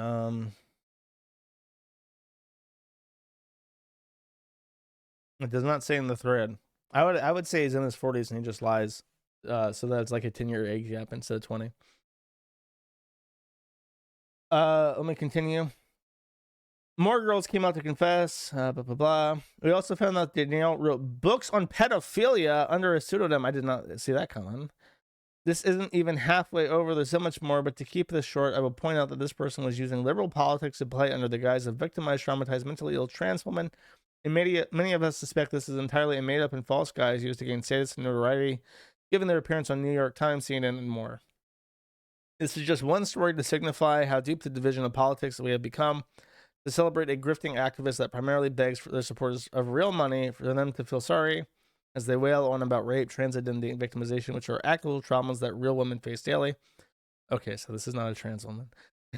Can you all see why I don't sleep at night? This buffoonery literally is getting away with all the madness, and there's no one but cheeky conservatives to hold these people accountable. If you're a media personality, please help me brainstorm the next steps. A weird way to sign off on that post. But Davey here says, success. My abusive ex who raped me and stole prescription pain meds is banned from Tinder. She can't even make a new profile. Her phone number, IP address, device, face recognition, AI tech, etc. means banned. She can never use Tinder to destroy anyone else's life in the future. So this fucking asshole tried to groom someone like 20 years younger than him and then accused her of raping him and got her banned from Tinder. So this mentally ill, socially isolated woman is more isolated than before. Bravo, if you're a listen, okay. If you're a misogynist, you're like a Nick Fuentes incel type, and you just really hate women, you don't even become like an Elliot Rodgers. Just become trans, like fake trans, and then use that to be like a psychologically abusive like monster. Just like multitask how many like different lives you're destroying at any given time. You're probably, and if you really like properly went about being like an incel tranny, you could probably get more women to kill themselves than what Elliot Rodgers shot. You know what I mean? Or like ruin a higher number of lives by engaging in the kind of shit that they get away with on the regular. That's just my take. I think that incels have done. What I'm saying is that being tranny is worse than being Elliot Rodgers. Basically, is my point here in this tangent. Is he Jewish? His last name is Moscato. I actually looked this up because I was curious. His last name is Moscato, which apparently is like Latin for all-knowing one. And I couldn't find any information on if he's Jewish or not. His father's a doctor. That's pretty Jewish.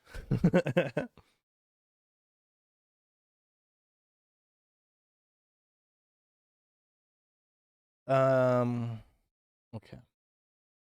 There's more. You think he's saying that he's ill now? Let's see. I have a form of OCD.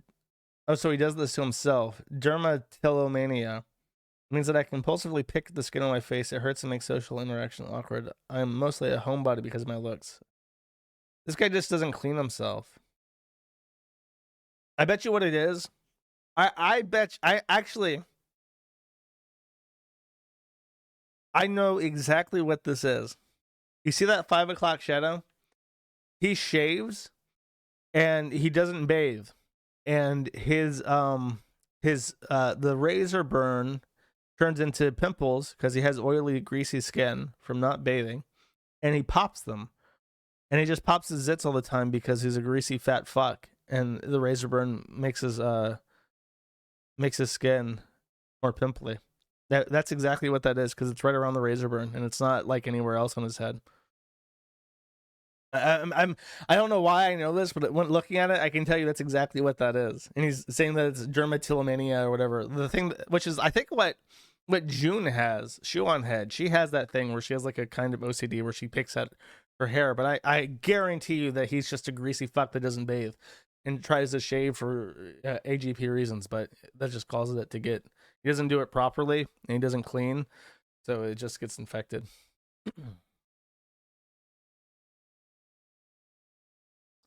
Okay, that's Daniel Moscato, someone I've never talked about on stream before, that I've seen many times in many different ways, and just never got around to for whatever reason. The briefest Chantal update in the world before I talk about Ralph, as we enter the second half of the second hour. Chantal has officially converted to Islam. She has taken the Shahada, which is the you've probably heard the Shahada before in English. It goes along the lines of Allah is the one true God and the Prophet Muhammad is his messenger. That's basically what that means. And it's very short. It's a very short statement, and they usually want you to take it in Arabic. And all that's required for you to become a Muslim is to recite the Shahada and to make a commitment to Allah and Muhammad in the Quran. They give you a Quran when you convert. So she has a very nice hardcover Quran with gold on the cover, quite nice, and a little welcoming package from that mosque that she went to and took the Shahada at. And that's it. So she has become an Islam. I think that the technical term for this box that she's holding is the Islam conversion kit. Usually goes for $99.99 on the internet, but if you take the Shahada in a properly Muslim country, you might get it for free. So good for her. Good for her. She's on her way out of Kuwait, by the way. She's been in Kuwait living with apparently her husband for this entire time. There was some suspicion that she was not married because you can't marry on a tourist visa. However, she has revealed that she actually had a work visa because he operates like an Avon perfume sales business, and he was able to hire her under his business. And I think because she was there on a work visa, she was allowed to get married. So she's legally married. She's flying back to Canada. And then she's probably going to put the cat down, we believe. And then she's probably going to fuck Natter again, we believe. And then she's going to probably kick Pete's out of the house, we believe. And then she's going to move to Quebec because Quebec is the only place in Canada that you can sponsor an immigrant member of your family when you have a bankruptcy. So that's what's coming up on the Chantal timeline. Bye, Pete. Sorry that I cucked you with a black man and aborted two of your babies and basically ruined your life and made you an effeminate trans lesbian who is addicted to like teen lesbian romance comic books. There's like apparently an entire genre of teen lesbian romance visual novels that Pete has like literally 1,000 of. He showed off his box of teen lesbian romance like visual novels, and he has literally like 100 of these, like that he keeps under his bed. It's very strange and bizarre. And that's it. That's the update. Yesterday was a big day. Yesterday was the 1 year anniversary of Ethan Ralph getting his fucking head smashed in the streets of Portugal. Or as I like to say now that I've had my gem potatoes, Portugal is what I used to say. So you guys ass kicked in Portugal 1 year ago. Time flies, don't it? Don't you feel old? And that's it for that. Now on the eve of celebrating his ass getting kicked in Portugal, he has picked a second country to visit. And he has committed $1,400 to a trip to Rome. Now, it may be tempting for some people who live in the Italia Iridentia area who can pay $90 to take a 1.5 hour flight to Rome, to go to Rome and potentially beat Ethan Ralph's ass. It's slightly tempting. However, I'm not sure. I'm not sure if that would be a good idea. That is technically touching the poo. I'm sure Ralph smells of poo as well. When in Rome. So let's see. Let's see what the next slide is. I forget what I was gonna say. This is a Ralph quote. It's 1 minute long. Apparently Ethan Ralph really likes it. I don't know what it is. Let's see. Lauren, Ashley. I asked people to send me some Ralph shit to play, because you know it's all gonna be good usually. Ralph has been on a tear this week of yelling at people and deciding how to fuck up his life. He's actually been drunk as shit. He's like, this is like his second week on a bender. He's like, every time he starts up stream, he's just wasted. I saw one stream where he was wasted and everyone's like, oh my god, it's a pill stream, tune in. So I was like, okay, fine, I'll watch Cozy. I bring up his stream and he literally can't, he's so drunk he can't figure out OBS, so he just quits out. He's like, oh, give me a second, I'm rebooting it. And then there is no stream. He never comes back. And all the gunt guards, all the mods in his chat, all the fucking retards from Cozy are like, don't leave, he's coming right back. And they keep saying this over and over again for like 30 minutes. And Ralph literally never comes back. And they're just like, oh, I guess he's not coming back. and it's pretty funny to watch them lose their hope, watch it crushed in real time. But it's rough. Lauren, have you got that? Well, you know, I may sound like I'm I'm from the already South. following. I may sound like I'm from the South, and I am, but my IQ is about 335,000 points higher than yours. But but that's You're okay. operating on a higher RAM Yeah, processing yeah, I speed. actually am. You're a woman to boot, so you know. Okay, Anyway, is your wife a woman? yeah, she is, and she's also less intelligent than me. So. Is there anything else that you would like to know? She probably doesn't appreciate you saying I don't that give to a fuck everyone. what she appreciates. I say whatever the fuck I want. Oh, you're Okay. like my brother. Yeah, well, maybe I don't know. Anyway, How old are you anyway? none of your damn business. None of my god dang business. I Is was that gonna what you say were the gonna Lord. say?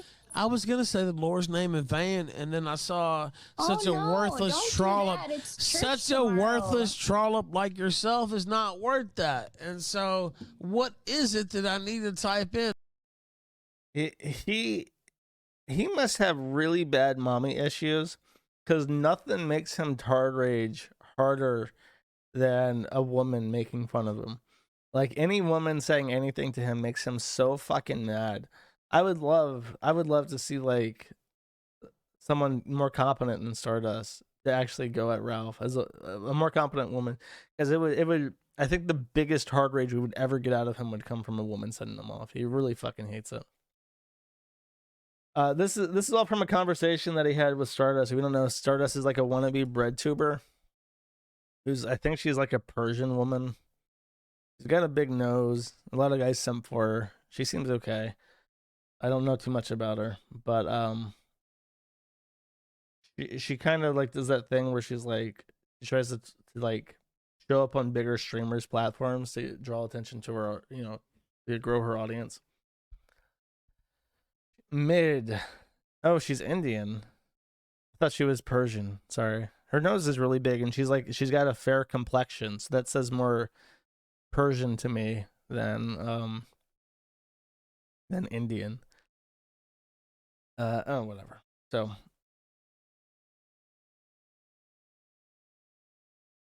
this is Ralph reminding everybody that he's not short for no reason. Actually 1 inch taller than you, but when you have on 3-inch heels, you're taller than me. Yeah, it's true. It's true. And you know what I said? Tell the truth. This is because because May is doing the June squat next to him and all the wedding photos to make herself look shorter. By the way, Ralph also wears like 4-inch heels. He's got big ass rubber soles to keep his legs up higher. So I don't know who he's trying to fool. I am taller than you. No, and my torso is like way shorter than yours too. So it's really First off, I slump. So if I set up straight, it's a different story. But like, you're actually not taller than me. I'm like all legs too. It's really funny. I could just sit in your lap. He's so angry. He's so angry that he just won't say like, "Yeah, you're so much taller than me." Oh my god. This was him admitting that he lost money during a stupid wrestling thing because all that merchandise was abandoned on someone's property, and he was allowed to do whatever he wants to. Supported the show tonight. And honestly, I ended up losing just a little bit of money on Ralphamania, and it was only He's 'cause the hiccuping. belt He's so drunk he's doing the hiccup that you get when you drink. got destroyed, and I had to replace the shirts. I didn't lose much, and you know, so I didn't sweat that at all. Honestly, yeah, it sucked, but I barely even lost any money. It was more of just a giant party for Killstream fans. And on the next one, I ain't gonna lose no money, but it was honestly one of the coolest things I've ever done in my entire life. I hope everybody else felt the same way, and I think they did, quite honestly. I'm trying to really imagine what it is that's making him drink so much, because part of me wants to believe that it's like it's probably a combination of things, because you got Harry Morris fucking with him. You have the wrestling thing, which didn't make any money, and I'm sure he like budgeted into his spending before it even happened, the money that he would make in his head. So he probably lost money. Harry, by the way, Harry was giving May and the baby money, and since Ralph has cut him off from the baby, he stopped paying for May's expenses. So now Ralph is paying for her expenses. So his money is being stretched thinner because he has to actually pay for his kid now. And then the Vickers is still fucking with him. He has a court date. I don't know when. I want to say the 8th of February is the number that comes to mind. I don't know if that's true. But actually, no. I'm not sure when it is. But when he got served at that at the rest, basically he lost money at the Ralphomania only to get served 3 times. So now he has to appear in court to talk about his domestic violence restraining orders. He is being accused of violating the restraining orders against Faith 14 times and an additional 5 times against Mr. Vickers, because he's not allowed to actually talk about them, and he does continuously. So that's probably also stressing him out. And now his brilliant idea, after losing money on Ralphomania, after being drunk constantly, having more expenses than ever before, and having to show up at criminal court, I think by Zoom, for his restraining order violations, he's already dropped $1,400 to go to Rome. And then he did he said he was going to do a 12-hour stream with the goal of making that money back after he spent it. And he made like $800 something after 8 hours. And he was so drunk that he was nodding off or drugged up or something. And he just abandoned the stream halfway through. So he gave up. He didn't make the money back during his begathon. And at the end, towards the end, he was literally begging. He was literally begging, saying that that like, can we get like $63, $73 to make this around 1,000? Can we get $73? The kid just kept begging for that number, and then someone tipped him $7.30, like $7.30, and he got pissed off and he just quit, which is pretty funny. I don't know what this picture is for. I think I think he wants her to start making content. That's what this is for, because he's bringing her on the stream. And now that she is a burden to him, an expense to him, and daddy's not paying for her anymore, Ralph's thinking, I need to fucking turn this trick out to get me more money, because she costing me money and she ain't doing nothing all day. She's just raising them fucking kids. And fuck that. This hoe needs to work. So here's the hollering with Stardust. I think on that note, actually, I'm going to skip ahead and I'll come back to that. Now that May has to make content, let's look at her content and then we'll get back to the hollering. Hi everybody, it's Mrs. Ralph. So she's wearing the horrible... That frog is like the ugliest fucking thing I've ever seen, and he puts it on everything now. It's like his Ralphomania logo. I don't know what the fuck it is. It's really grotesque. It looks awful. And she's wearing one of the salvage shirts. Happy Chinese New Year. It's the year of the rabbit, and the rabbit symbolizes peace and prosperity. So going into this new year, I hope all of you make peace with your enemies and that you prosper. Last night, I did an interview with Stardust, and in the words of Ali Jamal, I found it sadly discouraging. I was really excited actually to do an interview because I don't often get a chance to give my side of things. And Stardust came to Ethan and said that she wanted to do a fair interview, and she was all excited to talk to the girl creator. And I go to the interview and I personally didn't think it was very professional or that she came prepared well with questions. So I would be open to possibly doing another interview with her or with somebody else. Just maybe we could set some ground rules before. She's talking... Okay, it doesn't make sense without having seen the hollering first. Stardust asked May, have you seen the sex tape? And Ralph immediately gets super pissed I don't know how else to describe it. He just does his Ralph thing where he starts hollering immediately. And it's like, we got some kind of fucking issue, huh? That's what I thought. I'm just saying, yeah, I'm just saying, kind of acting a little bit tense there, you know, asking some bitch ass fucking questions out of the left side, trying to stab me in the back and shit. Like that fucking thing he does. Here's the Amanda content. I don't know what the fuck this is. The caption is Killstream Honeymoon. Legit, I'm just gonna play it. It's 48 seconds of pure agony. Enjoy. I want a good show. I want my money's worth. I don't want any kiss in the ring stuff. And I don't want my family watching two grown men pussyfooting around each other for half an hour before one of them aims a real blow. There's been too much of that in the past. But don't think you can fool me either, because I know every trick in the book, including the pig's blood in the bladder to make it look as if one of you is dead. There's been too much of that too lately. These games are being degraded by the increasing use of professional tricks to stay alive, and I won't have it. So put on a good show, and there'll be plenty of money for the living and a decent burial for the dead. And if not, I'll break this guild up, and I'll send the lot of you to the mines in Numidia. I don't know if that is like a movie quote. I don't know what the fuck she's doing. I don't know what the fuck it means. I have no idea why any of that's happening. By the way, compare this shit to this. Who oh fuck.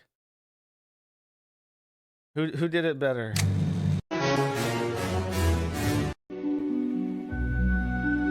When you're being outclassed by an AGP, I mean, they kind of have like the same body type.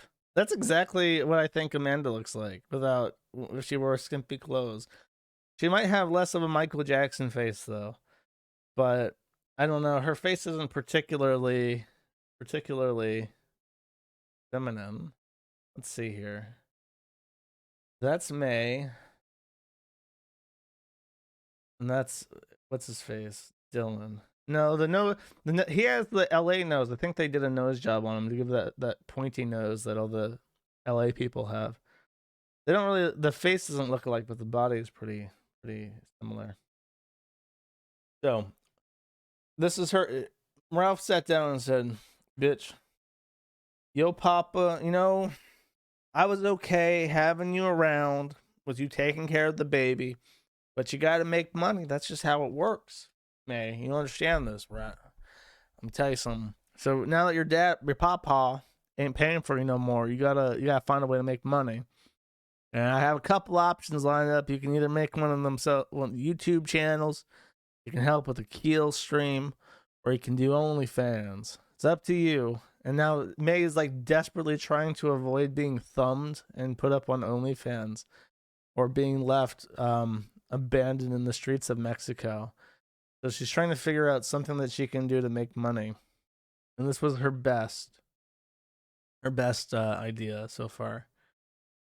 And now I wish her luck in her endeavors. The least funny, least interesting person to ever live, having to make money through entertainment avenues. Okay. So this is the hollering. We'll listen to a couple minutes of it. Fucking nasty pussy flaps. Oh yeah. I kind of feel like I'm Howard Stern. You're not gonna fucking get prurient with me. Okay, you know what? Fuck you. Fuck you. Now listen, you're gonna listen to me. And so you wanted to get nasty, you wanted to get dirty. Let's get nasty. Let's get. This is in response to the question, have you seen the sex tape, to May, by the way. He immediately cuts her off and tells her not to talk. She tries to interject because she's the one, you know, who's supposed to be getting interviewed. And he basically says, bitch, shut up. Get dirty. Sure. Okay. Okay, so what would you like to ask? How many times have you spread your fucking nasty pussy flaps online?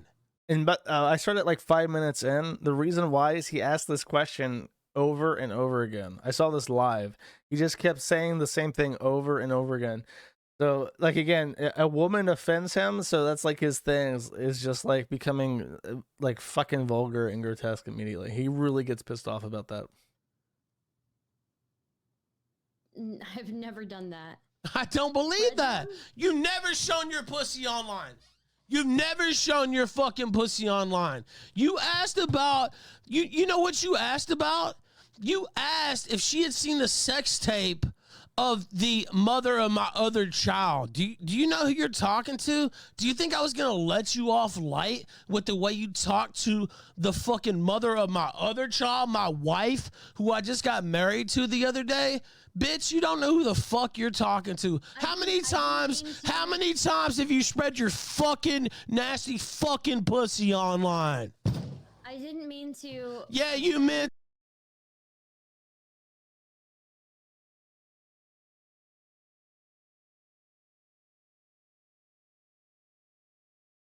Sorry, I was muted again. Look at May. Look at May as she's just sitting there, and keep in mind the baby is like not to be found. I don't know. She says I think she's asleep. She doesn't really know. The baby has been left to fend for herself as May is sitting here being interviewed. And as Ralph has now told her to shut up, but she hasn't been excused to go check on the baby again. She's just gonna sit there and like zone out of her own life. So as this is going on, I imagine that this is what May's head sounds like. This is the inside of May's brain. Just ambient brown noise. She's just off. She's in standby mode. But let's continue, chat. What, they paid $3? They paid $3? Is that what they pay for your nasty pussy? Do you read a question and insult me? Fuck you. Fuck you. I'm telling you right now. I already told you before the show I wasn't getting into this. Fuck you. I got the DMs. Are you saying that didn't happen? I can't ask you one question. Are you saying that didn't happen? What? That I didn't say, like we weren't going into all this. A softball interview. No, I'm fine with going into it. Like, but if we're gonna go into it, let's go into it. Okay, then let's go into it. Okay, let's go into it. How many times have you shown your nasty pussy all around this internet? Do you have any other questions for me? Well, I mean, do you have a number? You said one. What do you even call this tactic? What do you imagine you're talking to a guy, right? Are you gonna revise that? that wasn't me pausing, by the way. That was just dead silence as she's just like, why am I talking to this bloviating pig monster? Like, you're talking to a guy, you get into an argument, and he asks you a question, and you just say, how many dicks you sucked then? How many dicks you sucked? How many cocks you put in your mouth and sucked, boy? How many dicks you suck? Just like, can we like, what the fuck? What do you call this? What is this tactic? What genius deflection is this? Deflection? Okay, I really don't know what to fucking say about that. He goes on and on. It never stops. I'm gonna stick with one. I'm gonna stick with, you know, maybe I'll do the same thing that you didn't say. I don't think that's any of your business. So.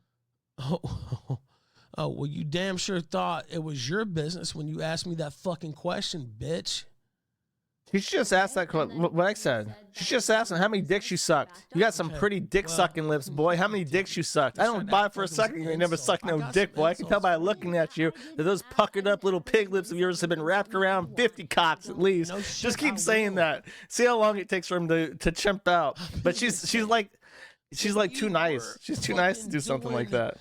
You know, some shit in the 8th grade science class. I was running this shit. I don't know who the fuck you think you are, but it ain't me. So do you have another question, or is that why you said that you viewed me like a protege the other day? Well, yeah, till you tried to sandbag me here on this air. Kind of boring. I watched this live. There's video evidence of me fucking on tape. What kind of question is that? Do you think you're Piers Morgan? Bitch, you're not. I mean, it's just low down. And look, I don't give a fuck. Like, I said all I needed to say about it. But yeah, that's tacky, as my grandma would say. Very tacky. As opposed to screaming about pussy lips for 10 minutes. After this, by the way, because Ethan Ralph is surrounded by the Nick Fuentes retards, her channel immediately gets struck for community guidelines and deleted. So, for pissing off one of the Nick Fuentes, currently the inner circle of the Nick Fuentes scheme, they've just reported her for God knows what. The gayest shit ever. The gayest fucking people ever. I think that Nick Fuentes and all his fans could just like die. And I think nothing would happen.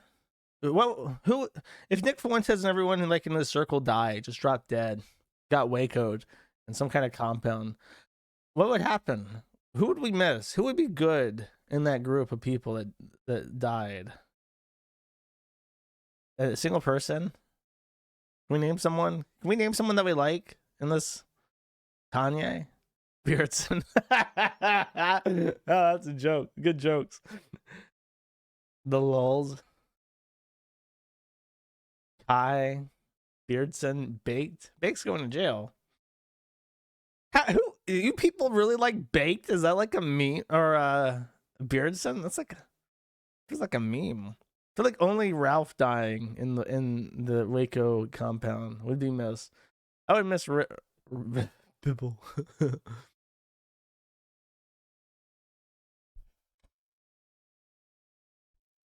Cross-dressing Pike named Trish. I don't even know who that is. I don't even know who most of these people are. Alice? Why would you feel bad for? Who would care about Alice? Jesus, people, find other people to like. If you would genuinely miss Baked Alaska, Beardson, or Alice, you've got issues. You need to go broaden your horizon a little bit. You're steeped a little bit too deep in this shit. Retarded people. I mean, I like when Ralph does his streams, I'll look at the chat and it's just like there's nothing going on. There's usually like 2 or 3 people spamming a sticker over and over again, and maybe like a couple mods chiming in occasionally, but it's so slow. It's less than like a message per second. It's like one message every 5 seconds or so. When you discount stickers, it's like 10 seconds between meaningful input. Is Gucci's Nick Fuentes? I don't think so.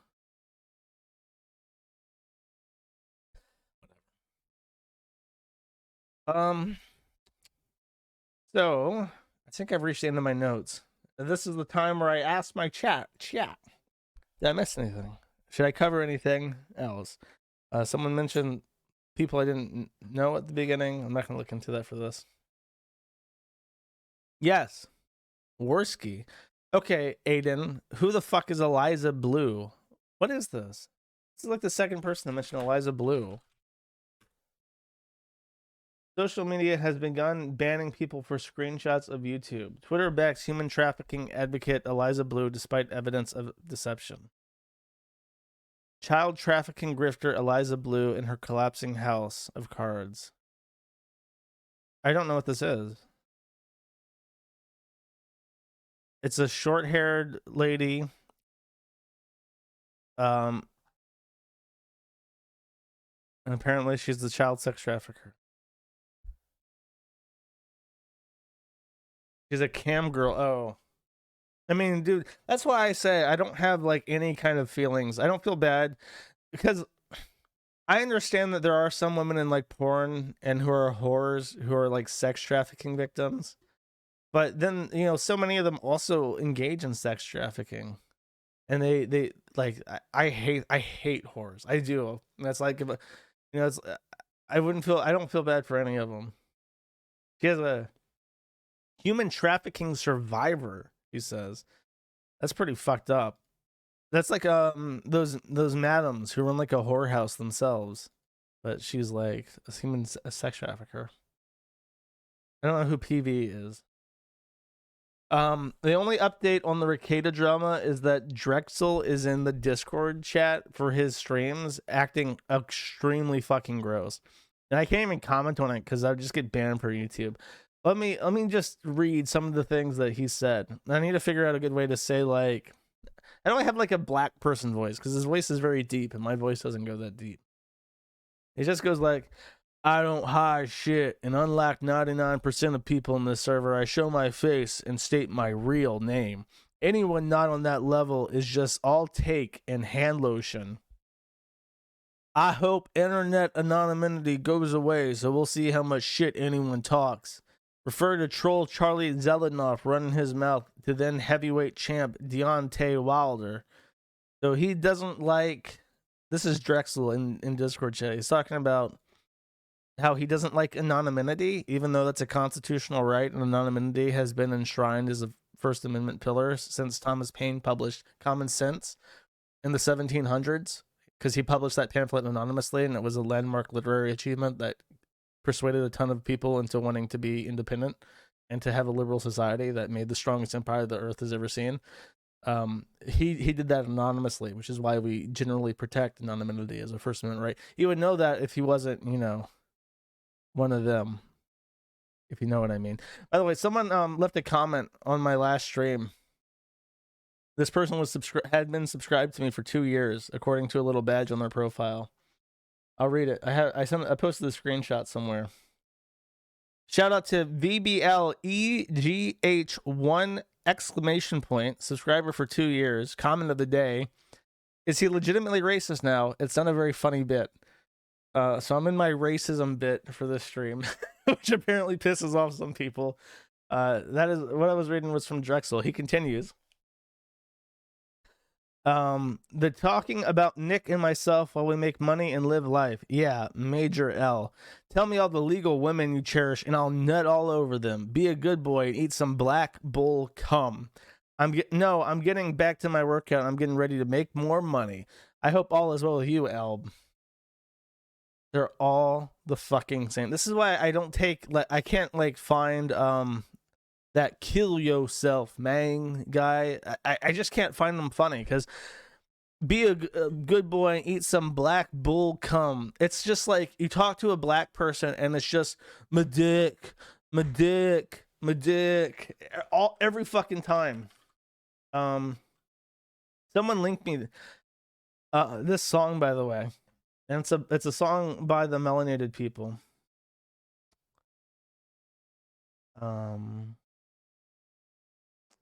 Ooh, I can't find it now. Wait. No, that's not it.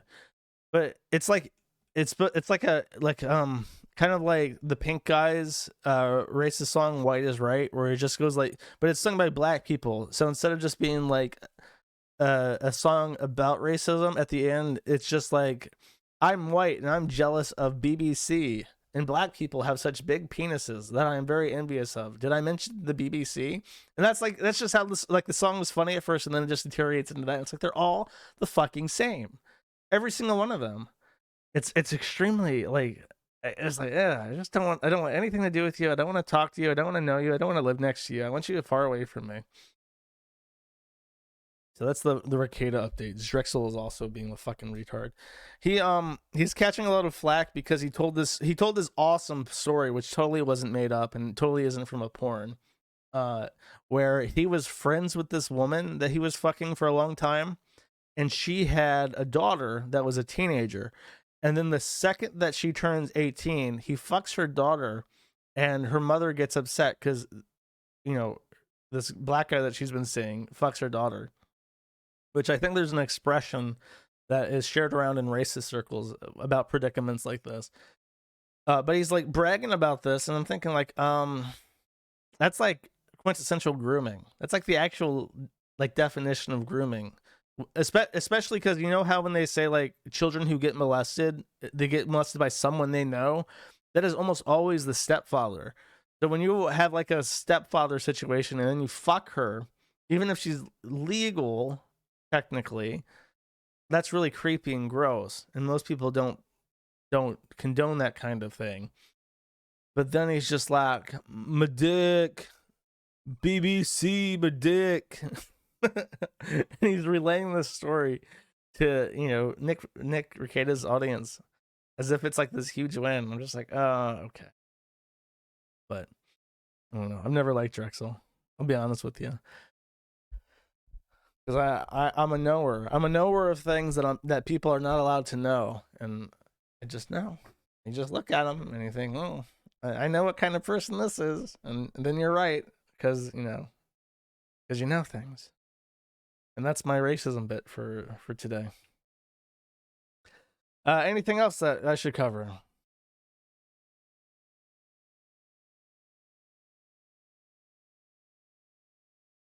Explain T&D? I don't know what that is.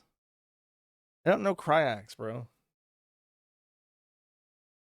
What the fuck did Worski do? Nobody has sent me anything related to Worski. I'm gonna ask the Kiwi Farms chat. Oh, the server's down, of course. Sorry, I've been trying to desperately to try and stabilize the site.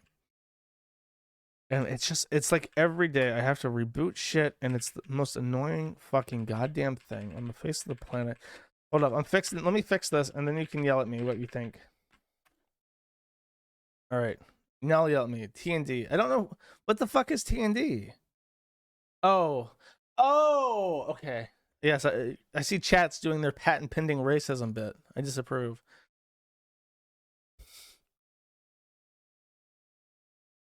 Weight loss update. I gained weight over Christmas. I haven't weighed myself in a while. I should be losing weight again. Worski went on Ralph last night. 20-minute clip was in the kill stream thread. Read chat. Okay. I don't know. Nobody clipped anything about Worski. I apologize. I don't know who Justin Rowland is either. You really have to, if you really want me to patch update, you should have your patch. You should check to make, okay, listen. Wait, do not send me an email if you haven't gotten your patch. I've been getting emails saying, where's my patch? There were 1,000 made, 1,000 sets sold. I've received over 1,500 orders. I have capped off the sales at 1,750. Actually, at 1,700 with 50 spare extra. Chances are, if you've not gotten your patch, you're in that group. You can email, and I'm going to send out an email either this weekend, letting those people who are on back order know that they're on back order. The patches will start getting made again in the first week of February. So you may have to wait until March, as is the case. When you buy from my merchandise shit, it's all made to order, usually. So apologies if that wasn't made extremely clear, but I will contact people who reached out.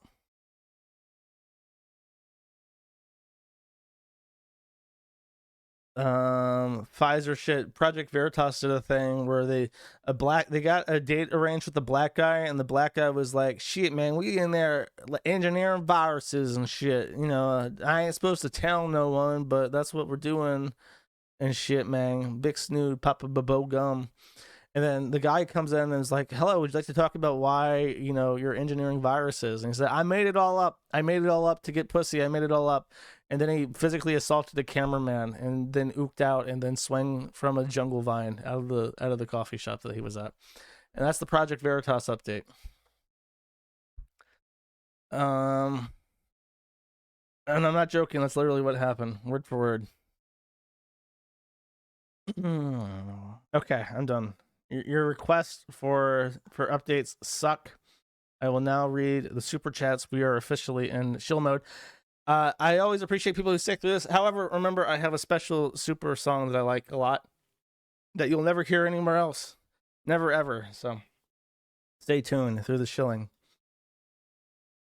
As I try to make an honest dollar as a meager farmer. Okay, Anonymous for 2 says, this week's Chinese word of the day is Ren Yao, a noun meaning man-made disaster, the literal translation being human monster. Can you guess what people of gender this may be referring to? I assume that Ren Yao, Ren just means person, Yao I think just means monster, so it literally human monster. I can only imagine what people of gender he's referring to, though. Thank you. Transcend the Infinite for 1090 says, Orican, last week, did you say you'd outlast me? Laughs and copy/pays. Also, don't simp for any more e-girls. I have literally no clue what this means. I will reread it because it's a $10 donation, and I feel bad not having anything to say. Transcend the Infinite for 1090 says, Orican, last week, did you say you'd outlast me? Laughs and copy paste. Also, don't simp any more e-girls. I don't know what e-girls he's talking about. I don't know what laughs and copy paste means. I don't know who the fuck Orican is, and I don't know what Trans in the Infinite is. If this is some kind of meta joke, I have no fucking idea. Oh, it's a 40. I don't know anything about Warhammer 40k. Why the fuck would you expect me to get this? Wilbur Watelli for 2180 says music you might listen or like Trouble Men by Electric Guest, Control by Broken Bells, Heavenly by Cigarettes After Sex. Great bands. Their greatest hits are brilliant. Okay, I will check that out. I'll put that in a little note for Jimmerold for 3 says Cobson will always be a gym and on Selig is shardy culture. I don't know what the fuck that means either. I think Cobson is the name of the soy jack that they use for Redditors. He's got like the round face, and I don't know what an Ongetselig is. Haramburger for 2 says, no, there's a Chinese New Year. Take a look at my gender special calendar of events for 2023 on the farms. Also, thanks for the increased character count, nerd. My dude, I'm not reading all this. He sent me like, oh, this is a list of, okay, I know what this is. I'll show people. He has put together a list of every LGBTQ day for the entire year. So keep in mind, if you want to celebrate LGBT, it starts on the 17th of January. UK LGBT history is all of February. The special days in February.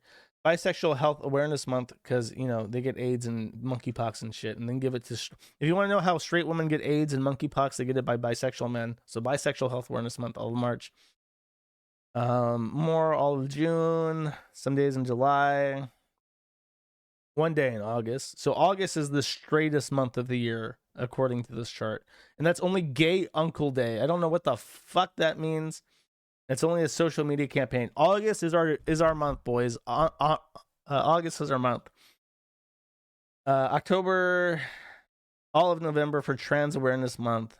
And then December appears to be mostly holy, except for Pansexual Pride Day on the 8th and World AIDS Day on the 1st. There you go. Augustus Holding, that's right. Anonymous for 5 says, what will you do with your YouTube play button if you get one? They're not actually silver. I've looked this up. They used to be real silver. However, now they are gold and silver plated. So if you get a YouTube play button that's silver, it's hollow, number 1. Number 2, it is nickel plated in silver. Fucking garbage. I would not even sell that on eBay. Anonymous for Broomer for 545 says a circle of protection on the farm, so mote it be in the witch's circle. TMDW tubes. Oh, praise Cobra's magic. Thank you very much, Broomer. Valdo Faggins for 5 says Nicker K to sub farm went. Yeah, right. He kind of the only other Nicker K to drama is that he had an interview with Kyle Rittenhouse, the guy from the Wakusha shooting, and Nick apparently didn't know going into the interview that he had a pending civil litigation for wrongful death. So obviously a lot of the stuff surrounding the shooting he can't talk about because it could injure his case in the civil suit. And that the fact that Nick didn't know that really is like, that's like basic. How do you not, you should know what kind of, you know, that kind of stuff before talking to the guy. But then that also threw off almost all of his questions, because a lot of his questions were oriented around the shooting, which he can't talk about because he's in civil litigation. And then he read super chats about, like, you know, the Fuda, he liked Fuda without balls or whatever. And Kyle didn't even know what a Fuda is. So Nick had to explain to him what a Fuda is. And he's just like, ew, that's gross. Like a normal person would be. And it was kind of awkward. Kenneshaw, sorry. Wakusha was something else. Sad Poor Orphan for $50 says, sorry, these are the last shekels I have because I'm paying for funeral costs for all my loved ones and pets. Please send thoughts and prayers. F in the chat for all the loved ones and pets that this broke person has decided to cremate and put into cheap pine boxes so he can send me $50. Thank you very much. Question mark for 218 says, Danke, dass Sie heute wieder unsere Sprache gesprochen haben, Herr Mond. Which is Dutch, I'm pretty sure. Eat dirt, drink bleach for 5 says, what is your fasting protocol? And how much pizza do you eat? What are the benefits of fasting? Can I put a supreme medium pizza with extra cheese by myself? Happy pizza day, Jurish. So I don't fast anymore, but when I was super committed to all the people in chat, I didn't get that I was never mind. When I was very committed to losing weight, I fasted. I did alternate day fasting. I did not count calories on the days that I was not that I was eating. I counted 600 calories on the day that I was fasting, and I tried not to eat more than 3,000 the days that I was eating. So that would amount to about 1,800 each day, which is perfectly normal for losing weight passively. You can do that. Ultimately, it is just calories in, calories out. People who say otherwise are stupid. If you count calories and you're honest about your counting and you know your baseline metabolism, you will lose weight. And anyone who says otherwise is just wrong, and you should not listen to them. Demisk for 777 says, "Hey Josh, I'm looking for physical investment goods to trade with. Don't want stocks or crypto. Sadly, metals like Silverster have a 70% instant resale value. I think some wrist watches have good value, retain / growth. Any other recommendations?" Physical holdings are not like stocks. You do not have it's just not the same. If you're buying something like gold or silver, you should realize that it's not going to be a commodity that you can trade with or sell instantly without taking a huge loss. It's something to hold on to because you're materializing your wealth and it will retain its value against inflation. That's the whole point. I can't recommend anything for what you're trying to do. It's not silver watches are not the crypto get rich scheme of the 2020s. Sorry if you expected otherwise. Wolfgang for 5 says, "I got Professor Kaczynski's book. How much would we have to pay you to narrate it?" That's a good question. The main issue with narrating Ted Kaczynski's book is that he has multiple segments explicitly outlining violence and why violence is effective. And that's what makes basically his argument is that from birth and throughout our entire lives, we are hammered by left and right. It doesn't matter if you're on the left or the right.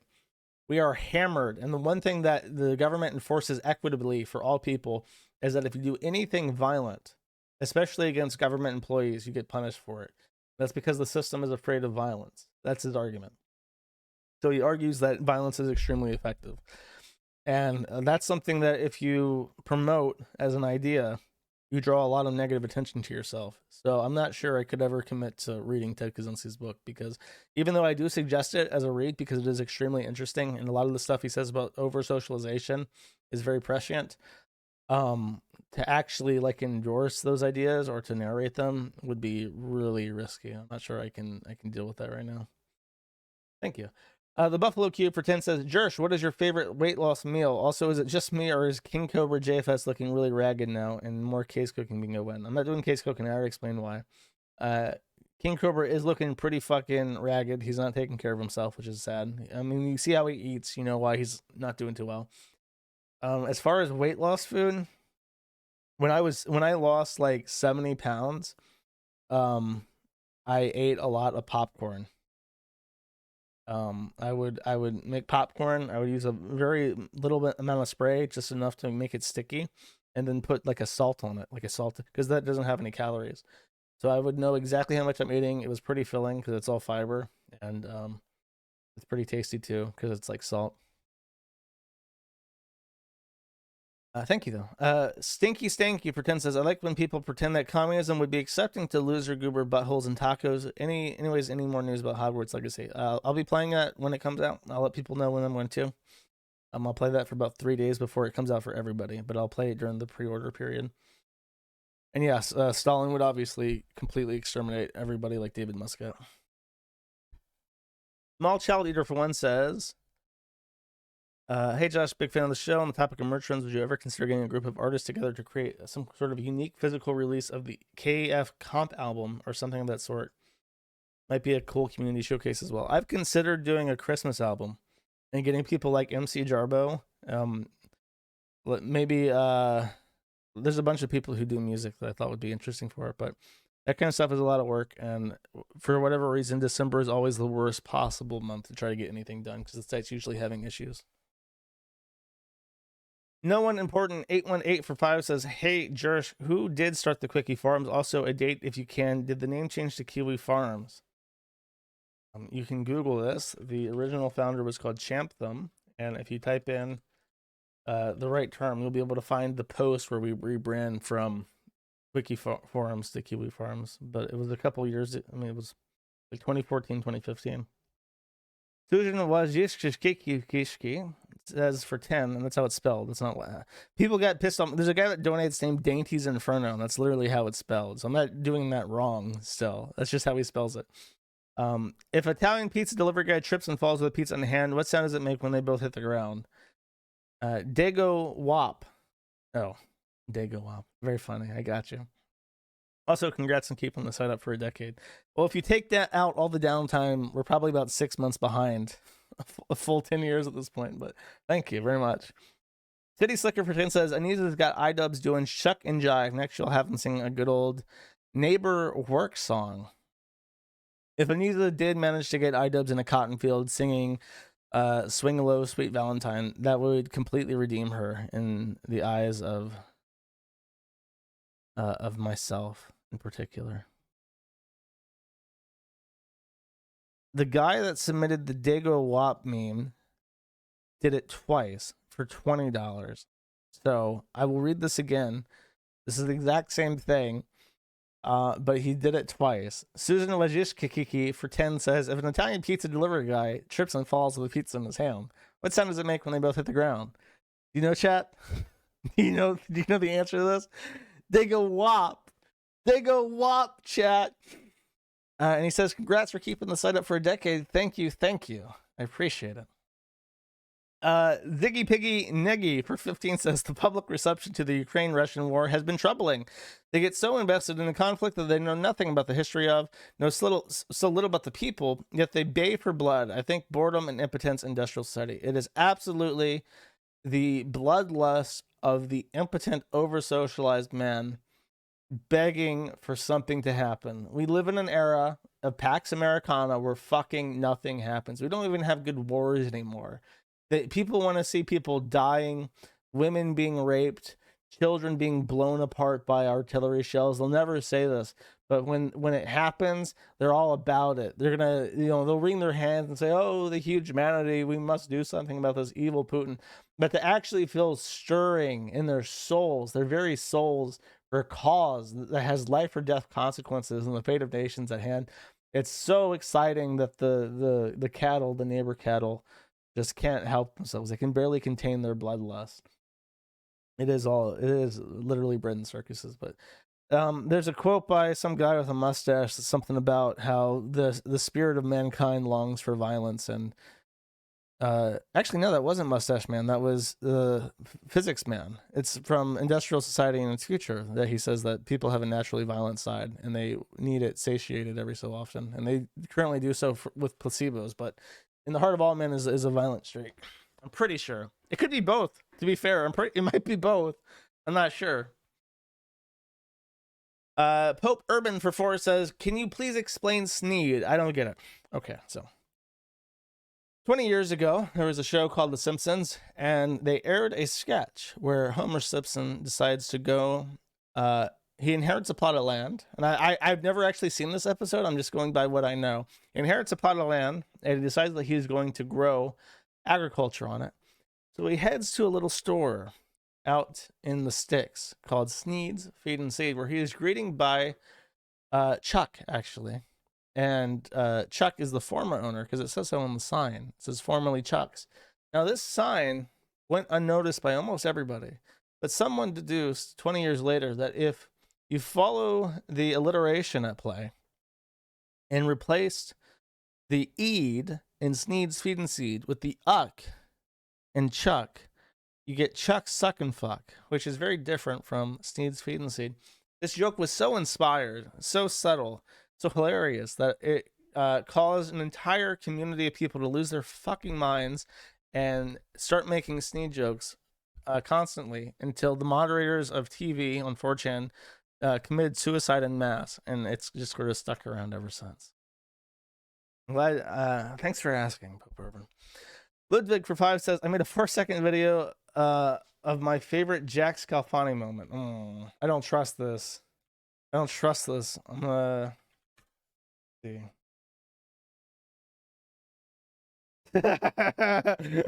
Okay.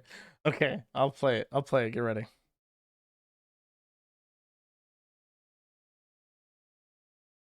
A little bit of salt.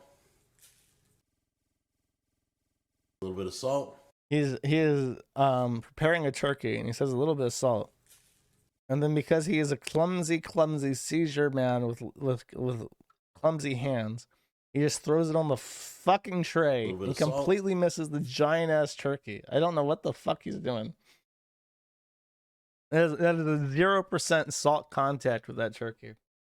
Very good, thank you.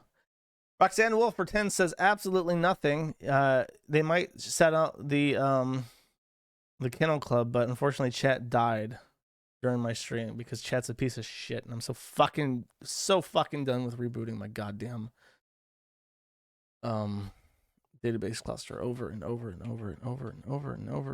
fucking again.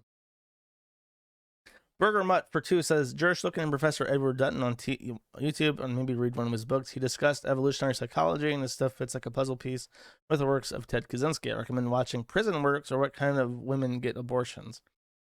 Interesting YouTube titles. I might look into that. Thank you. Anonymous for 1 says, me, a port fag, donating $1 to Joshua Null Moon being the internet with a capital I. He's awesome and he'll read my super chat. Thank you, Anonymous. I did read your super chat. I appreciate it. Let me sit on your face, Josh, for 5 says, missed a couple of live streams. I wanted to tell you happy belated birthday and Christmas, and may you find a big booty Latina in 2023. Sir, you know that how my commitments are, and that is not in the cards for me. Thank you for the $5, though. Steady Slicker for 5 says, inability to identify dementia in the elderly is why we get recipes like party cheese salad. It's a very sad take on Jack Scalfani's party cheese salad. I wouldn't wish dementia on anyone except Vordrak, who will get dementia, and it'll be very funny when he shits himself alone in a daycare center until he's dead. Anonymous for 1 says, you're thinking of Zolch, or Zolch, i.e. bile, different but similar and related to zloty. It's also an incredible word because it's all Polish accented characters. No, I'm thinking of the word for yellow because I was told that the word for yellow is the same as something gross like bile. But yeah, they're pretty similar because I guarantee you Zolch is from Zlotny, so that's what's going on there. Thank you though. Boomer for 545 says about the internet, lowercase I internet. How in God's fucking name do we save it? Decentralized services mostly. Web torrents still work. VPNs are still work. We're gonna have to. I mean, I was asking for what a based alternative to the EFF is, and nobody had any suggestions. So I don't know. Maybe my destiny is to remake the EFF in my own image, and then fucking save the lowercase I internet. Braunstein for 545 says, happy Holocaust Remembrance Day, Jewish. Never forget the 6 million. There's no fucking way. January 27th, happy Holocaust Remembrance Day. Never forget chat the 6 million. Medicare Mascus for $20 says, my cat, Mr. Mittens, wants to know if you've ever had any pets. If so, he wants to hear a story about them. Also, Mr. Mittens is dying of lung cancer. Please thank him for his service. Thank you, Mr. Mittens, for your service. As far as me ever having pets, I've had several cats. My mom had different cats throughout our life. We always had Scott, who lived for a very long time. He unfortunately died in the house fire that my mom's retarded ex-boyfriend started. Very sad because that cat had traveled across the country twice and lived to like 14. He died of monoxide inhalation. I like Scott quite a bit. We had bad luck with black cats because they would like to lie in the asphalt because it was warm and they're black. So we lost one cat to a car accident. We lost the other cat to, I think, feline leukemia. And then the fourth one, I think my mom's ex-boyfriend poisoned. I think that's what her theory was, because it died suddenly, like a COVID vaccine. I can't say that on YouTube. It died suddenly, which also sucked. So I have bad luck with cats, and I've never had a dog. One day I would like to have a dog. Sorry for my not so fun stories about my cats. My favorite cat was probably Stewie. Stewie had a crooked mustache, and for what he smelled like corn chips. If you held him to your face and you rubbed your nose into his fur, he smelled exactly like a big bowl of tortilla chips, and it was quite delicious. And for whatever reason, we invented a background for him. He was a Portuguese sailor. He was like Christopher Columbus, and we just always called him Stewie the Portuguese sailor. Mr. Whatevers for $1 says, if you want a great Jack video, watch this. This is the one where he basically tries to kill himself with salmonella. I think we watched that one before. It's he doesn't cook his chicken all the way through. I'm not limited to watch any more of Jack's cooking. I don't know if I can stomach it, but thank you. Yadik for 10 says, many thanks to playing the party cheese salad. Goy zlotny. I'm glad you enjoyed it. Thank you. Striga for 2 says, I'm your Polish consulate from now on. You've mistaken the word yellow with a word zhugi, which means vomit. You were close enough. I was told by a Polish person who has a dog as his avatar, so he's very reliable, that it's the word for yellow, which means like bile. I guess I just confused bile with vomit, but I understand now. Hacks late for 5 says, thoughts on Tier Nichols, black guy getting killed by 5 black cops. Blue checkmark still blame white supremacy in dumpster defendant trial results. Oh, the dumpster defenders. Texas dumpster defender trial results.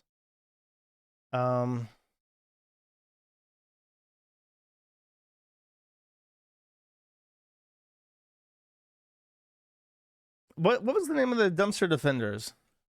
I'm gonna look this up.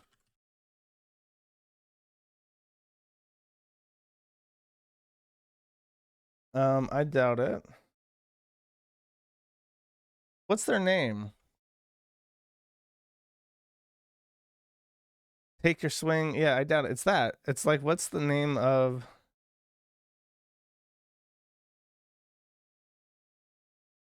You won't be happy? Did they get convicted? Texas self-defense Abilene trial results. Verdict: Michael Miller was found not guilty. Johnny Miller was found not guilty. Well, my thoughts are that's incredibly fucking base and red-pilled, and I'm really happy that we're seeing these victories for self-defense cases in the United States. It gives me a lot of hope. I doubt it. Arkak. Take that again.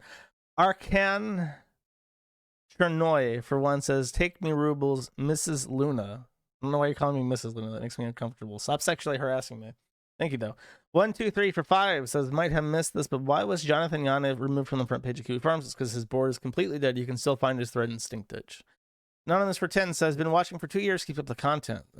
Appreciate it. Hopefully you don't find my racism bit too offensive. Moose Buyers for 10 says, caught you live after 1,000 years. You're a real one, king. Keep up the good work. Question, what was your favorite game of 2022? I don't think I played any games. Or, I mean, not any games that came out in 2022, I don't think. I liked Victoria 3 quite a bit. I got a bunch of hours out of that, but I'm waiting. It's the paradox symptom of me waiting for the 3rd update before it's any good. I read it wrong. I don't know what you're talking about, buddy.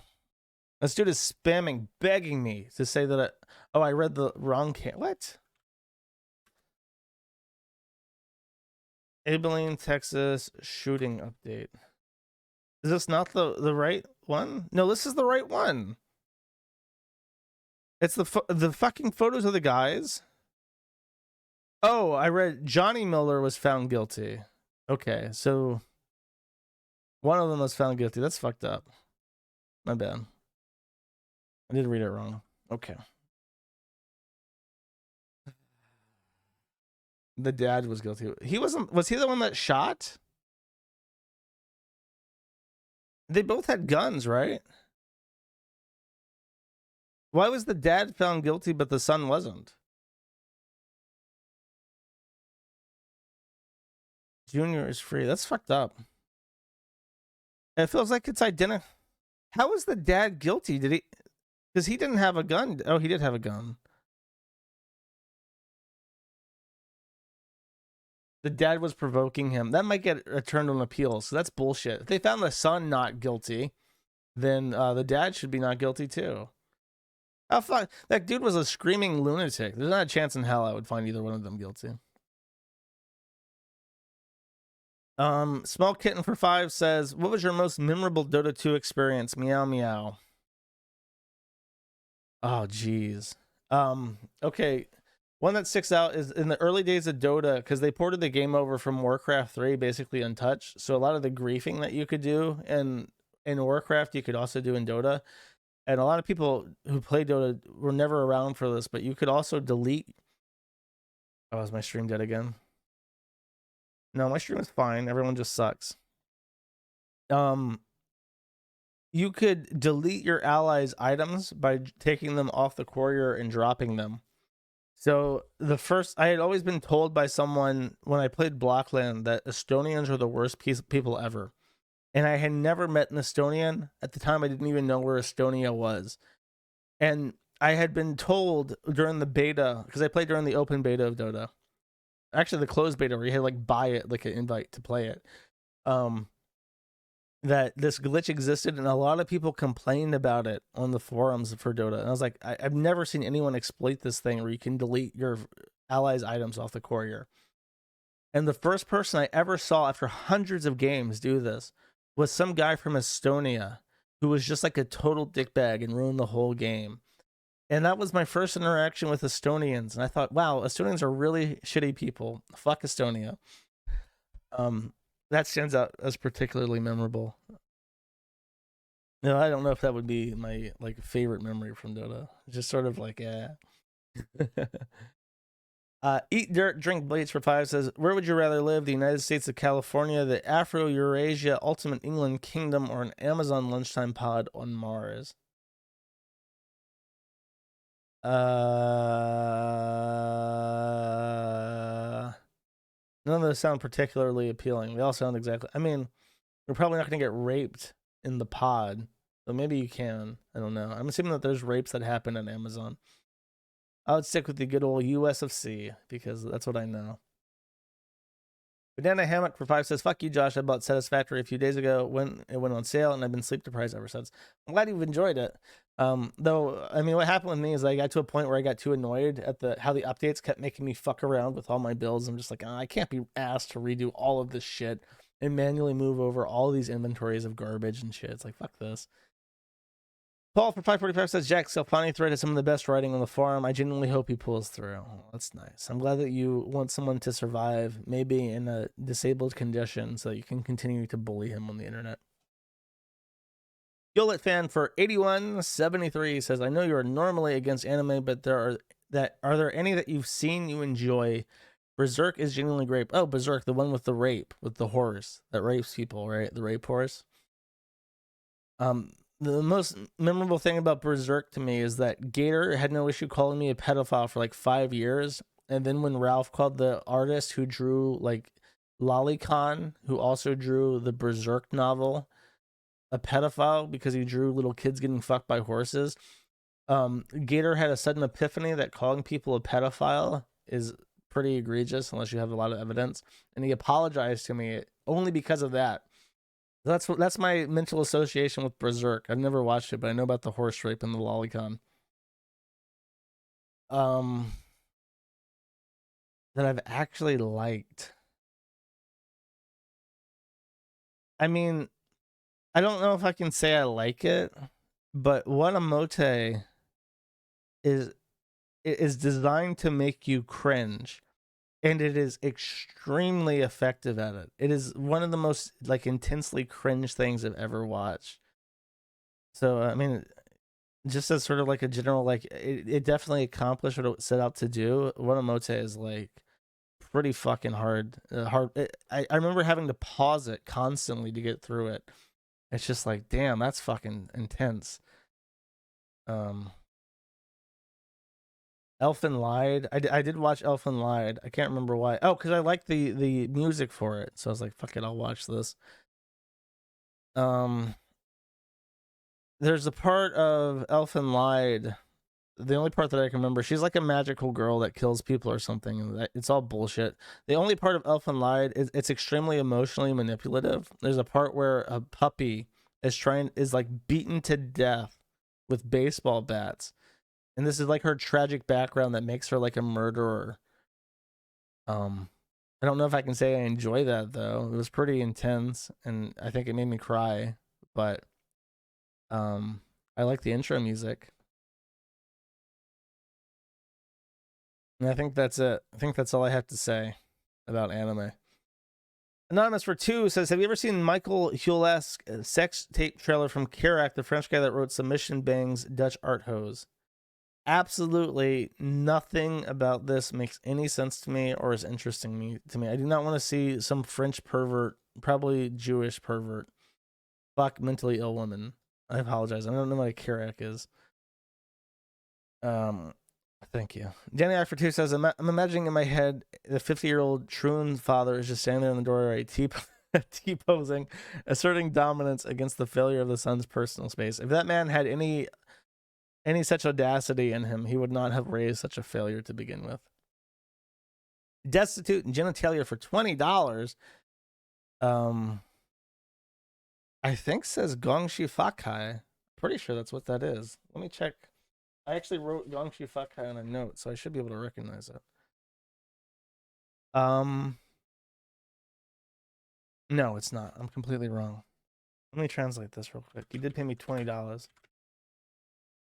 Oh, Happy Year of the Rabbit. So I got half the characters right, I think. Artunian. Okay, whatever. Thank you. I appreciate it. How do you feel about the Dota hero Pugna? Oblivion? Oblivion's his Warcraft name. I don't have strong feelings to him. He's not like, he's a very basic hero. He has a decent kit. He can be a good support. He can be pretty menacing on the enemy team. I think Pugna's extremely balanced. He's a pretty solid character. He doesn't irritate the fuck out of me like someone like Witch Doctor does, and he's not like overpowered or underpowered. So I like Pugna. I'm not going to be upset if someone picks a Pugna on the game on either team. Good hero. Harriet Tubman's titty fuck surprise for 5 says, oh boy, do I have a surprise for you. Thank you, Harriet Tubman. I appreciate it. Mr. Man for 2180 says, I tried hollandaise slop on my pizza. Great for a single slice, but it's like a caricature of cuisine more suitable for hors d'oeuvres. It's all right. I look forward to the next Fuck You Mom podcast. Today's show was a nice show. I'm surprised that people are actually trying it. It's pretty tasty. As long as it's done right. It's definitely, I think it's like a Danish thing. Hollandaise on pizza. Their pizzas are fucked up. They put like iceberg lettuce on pizza. Danish people are fucking crazy. I do like hollandaise sauce though. Thank you though. Warhammer 40k quote of the week for 5 says, necessity overcomes morality, never without regret, never without shame, yet even a moral victory must outweigh moral defeat. The victor will have a chance to atone if conscience demands. The vanquished lose any such opportunity. From Rabute Gilliman. Thank you. I don't know what the fuck that means, but I appreciate it. Burger Mutt for 1 says, Edward Dutton's book, Spiteful Mutants, is about how the post-industrial revolution people in the West, due to his lack of harsh Darwinian conditions, have developed spiteful mutations, like hating their own people and cultures. I actually disagree that we don't live in a Darwinian society. I think that people are obviously, I think like trannies and those guys and abortions and men who prioritize shit like having a permanent bachelor lifestyle, jerking off to porn and prioritizing Funko Pops.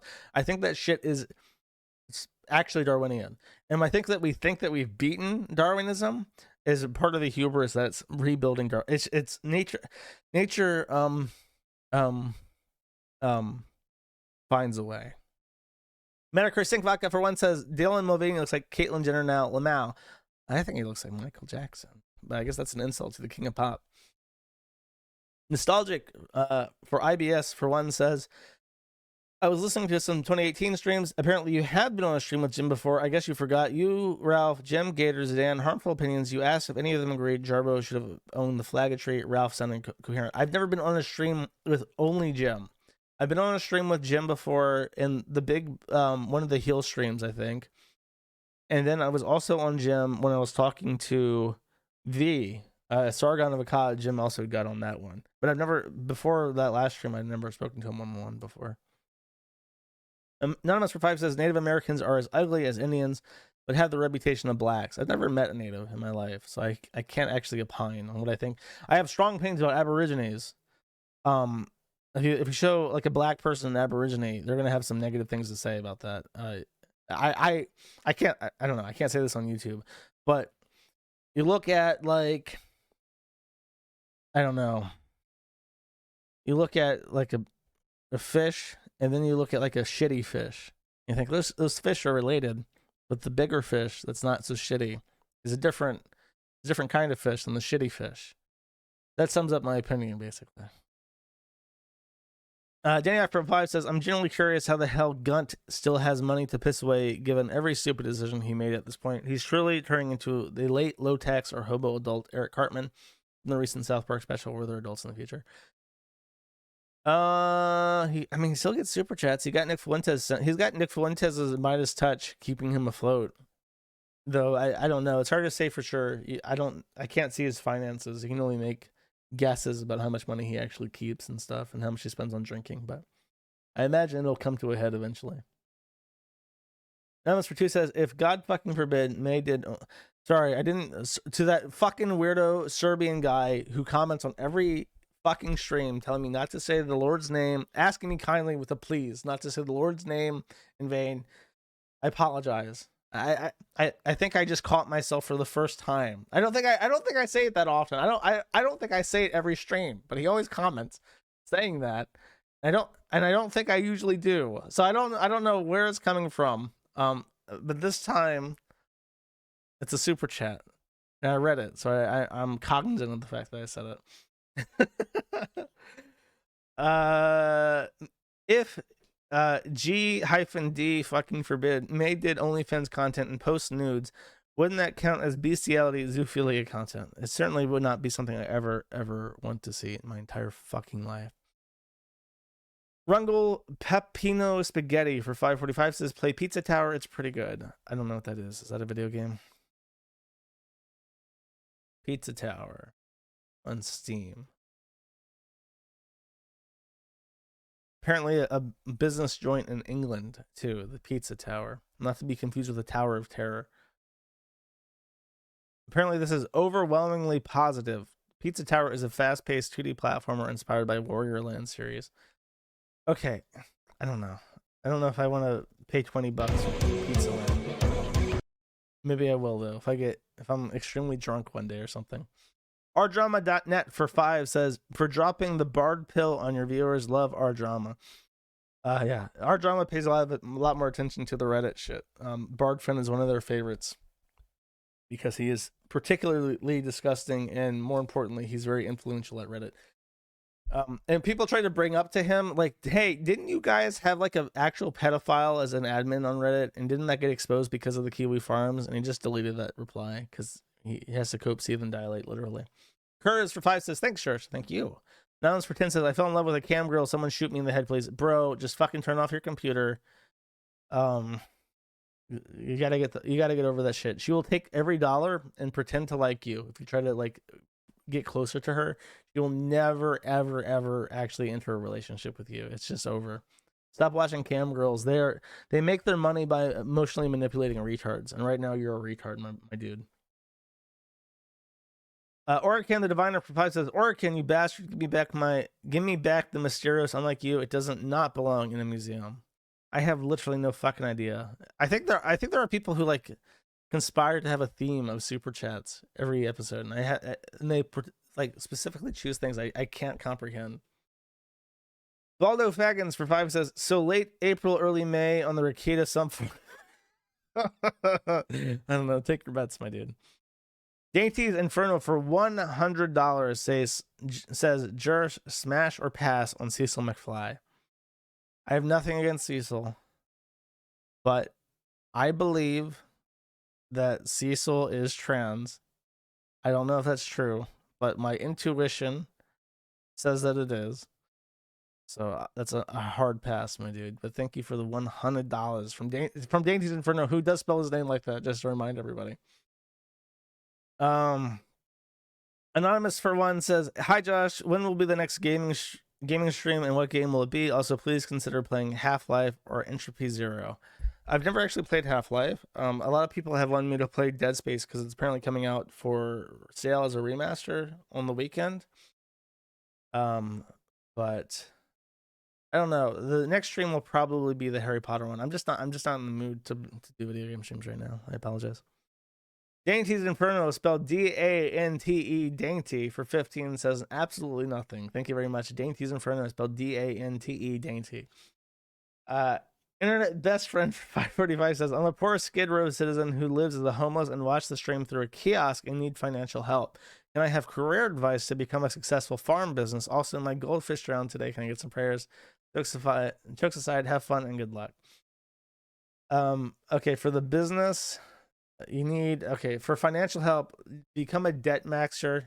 Find some social security numbers at your Skid Row trash cans and use that to take out credit cards. Debt max those cards at ATMs. Take those gains, those lawfully attained gains, put that into your alpaca business. Find an inhospitable patch of the Badlands in South Dakota. Completely ruin that agriculture. And then report your financial losses to the Federal Department of Agriculture, and just collect those subsidies from the government. And congratulations, you can take that money, you can go buy a house for $1 in Detroit, living the good life, my man. That's all a joke. Don't ever do that. You'll die. War Fed Center for 545 says thoughts on Enoch Burke shit happening in Ireland. Oh my God. Let me tell you about how much I follow Irish news. Is Enoch Burke the guy that's like a mobster? Irish family known for repeated involvement in high profile cases. Teacher who refused to use Irish teacher refused to be fined. Each day court order is breached for refusing to use a child's preferred pronouns. Yeah, I mean, look, dude, Ireland and England, I really want to love Ireland. Ireland is such a beautiful country. It's a white country. People there talk funny, but they're Catholic. They're not Anglican, except in the shitty cities where they are Anglican, the ones that have betrayed their country and their people. But, I mean, they have got the brain slugs really fucking bad, and it sucks. Near for 2 says a little bit of salt, 2 shots of vodka. 2 shots of vodka. Oh, okay. This is a meme. I know this. Oh, sorry. I copied the wrong thing.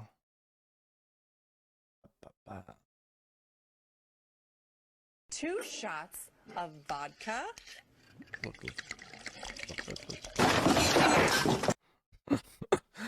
That's more than 2 shots.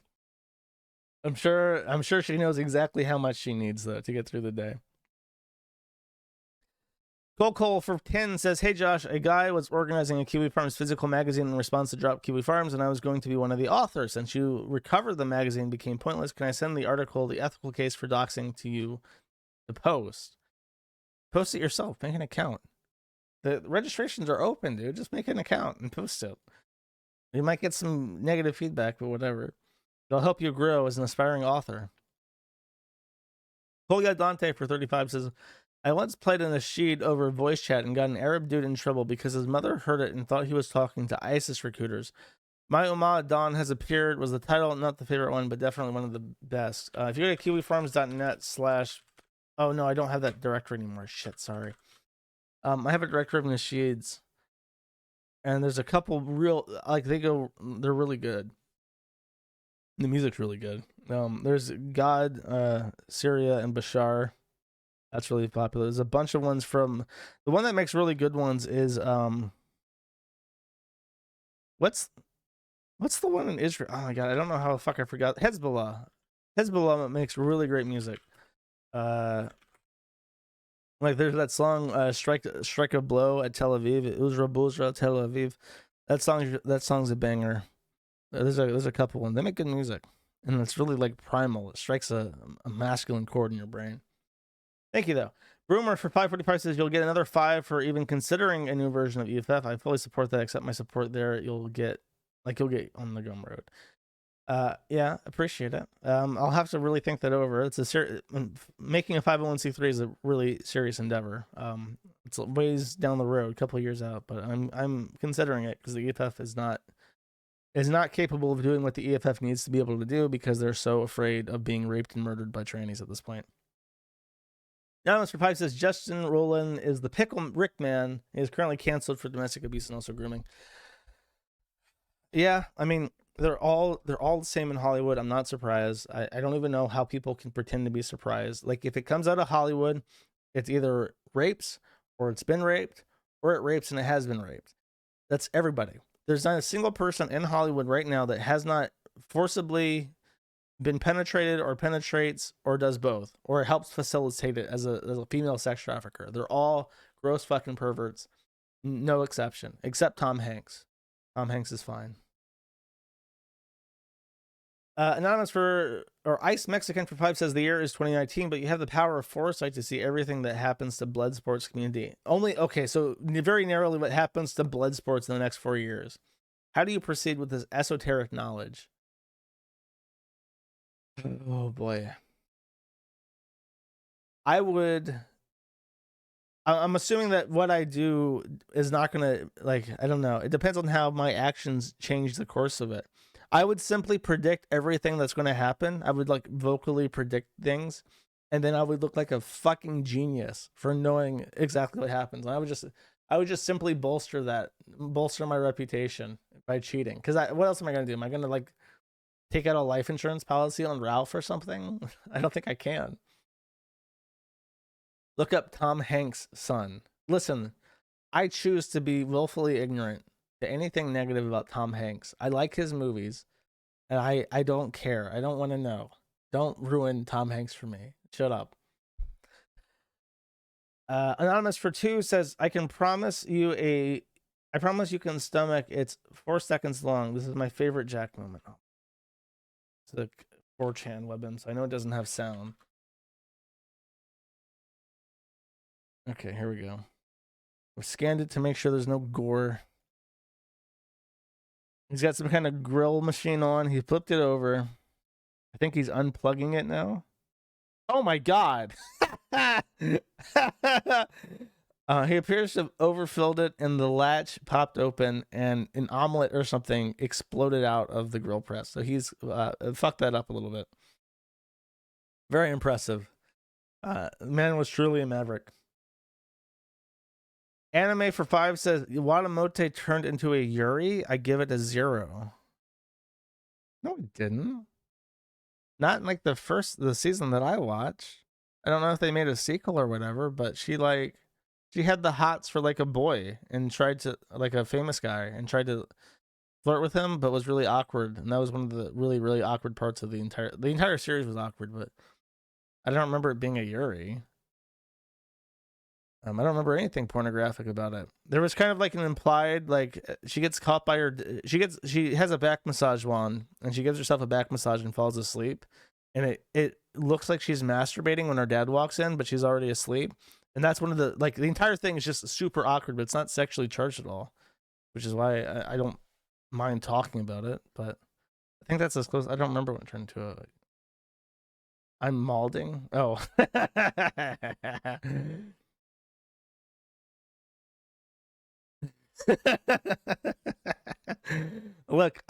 I'm sorry, Cecil McFly, for saying that Watamote wasn't a Yuri. I don't know what you expect from me, okay? I don't remember anything myself. Ruggy for 5 says, Hi, Ruggy. Thank you. Anonymous for 5 says, talk about FedNow. FedNow is an exciting new product by the Federal Reserve that's coming out in 2023 quarter 2. FedNow allows instantaneous transactions from individuals and corporations to one another between between institutions, so no middleman except the Federal Reserve. Every report, every transaction will be reported directly to the IRS and kept on record forever by the government. But it cuts out Stripe and Visa and MasterCard. What more could you ask for besides basic privacy? If they decide to cut you out, you can go to the courts about it because it's a government service, allegedly, because the Federal Reserve is a part of the government, allegedly. Isn't it exciting? I'm so fucking excited for FedNow. If any of you run a libertarian bank and intend to integrate into the FedNow, let me know. I can't fucking wait for FedNow.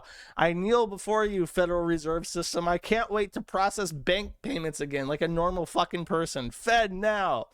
FedNow.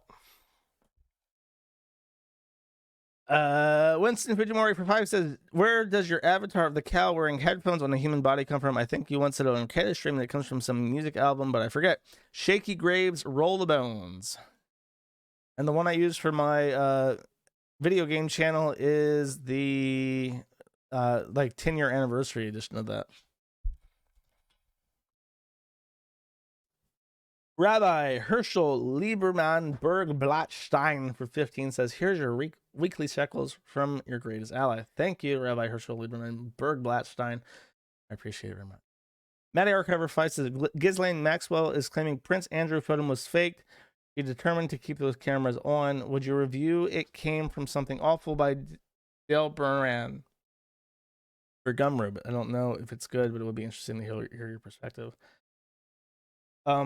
Depends on how long it is and what it is. If it's like a video, it is a book.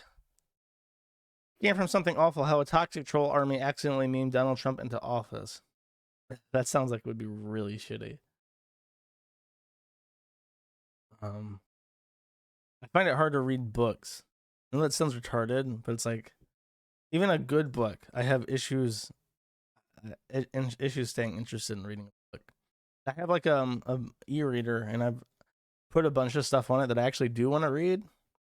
But I find it difficult just getting through. It's like ADHD. I don't know, maybe.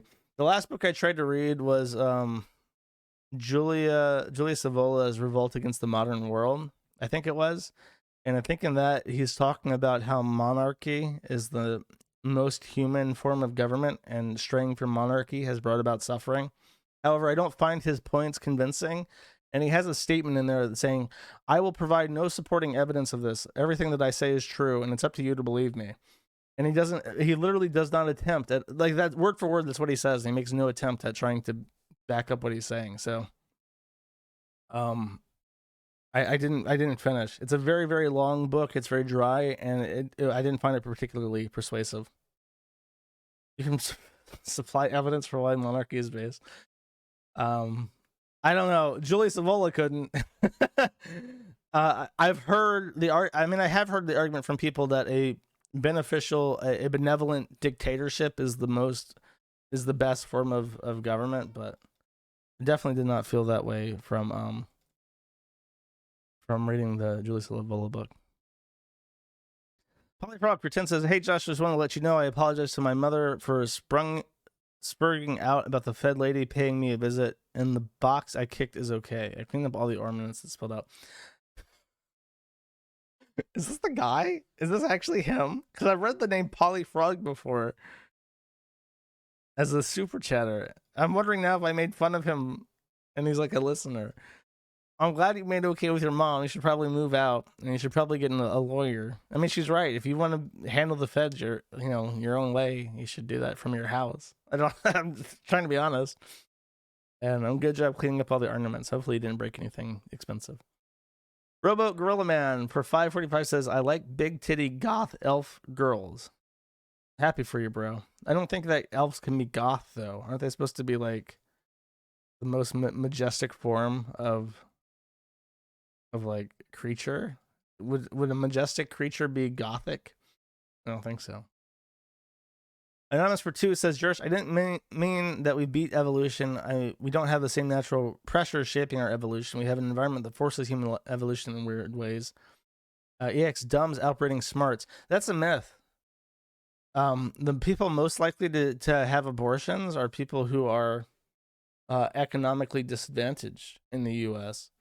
But I mean, if dumb people, it's not that dumb people are making like the idiocracy meme where like the dumb family has like 8,000 kids. It's the immigrant family because they haven't imbibed the toxic retard culture that is the West. They're still classically Mexican or they're Asian or whatever, and they still have like family pressure to have a family. The dumb people in the U.S. are dying out too. It's not just the smart people. And Anonymous for 5 says, impressive, very nice. Let's see Paul Allen's Jack Scalfani clip. Sure, everyone has their favorite Jack Scalfani clip. Makes me shake with rage when I see the popping out weapon. I know I could have played that one instead. Anonymous for 2 says, to add to Drex's thing, Nick's audience encourages Drex to tell him BBC stories and claim they are conservative. These are progressive couples in the epicenter of Portland that are more... There are progressive couples in the epicenter of Portland that are more homogenous, more segregated, and more white trad than them. Yeah, I've always found the fascination with Drexel to be weird. He started out as like the not your shield guy, where it's just like, I'm not racist. I was black-facing as my black friend. Here's my black friend. And then he just kind of does this thing where he talks about women or whatever. And of course, his experience with women is shaped by the fact that he only wants white women. And his experience with women are therefore white women that would have sex with a black guy. So his entire worldview and perspective on women and dating strategies involves like the scummiest fucking people and fucking around with the absolute bottom trash tier women. And then he passes this off as if it's like objective wisdom, and it's like, no, you are attractive to a specific type of mentally ill person, and to act like you've found the secrets to dating success is ridiculous. You haven't. You just know how to scoop up the fucking trash. Good for you, bro.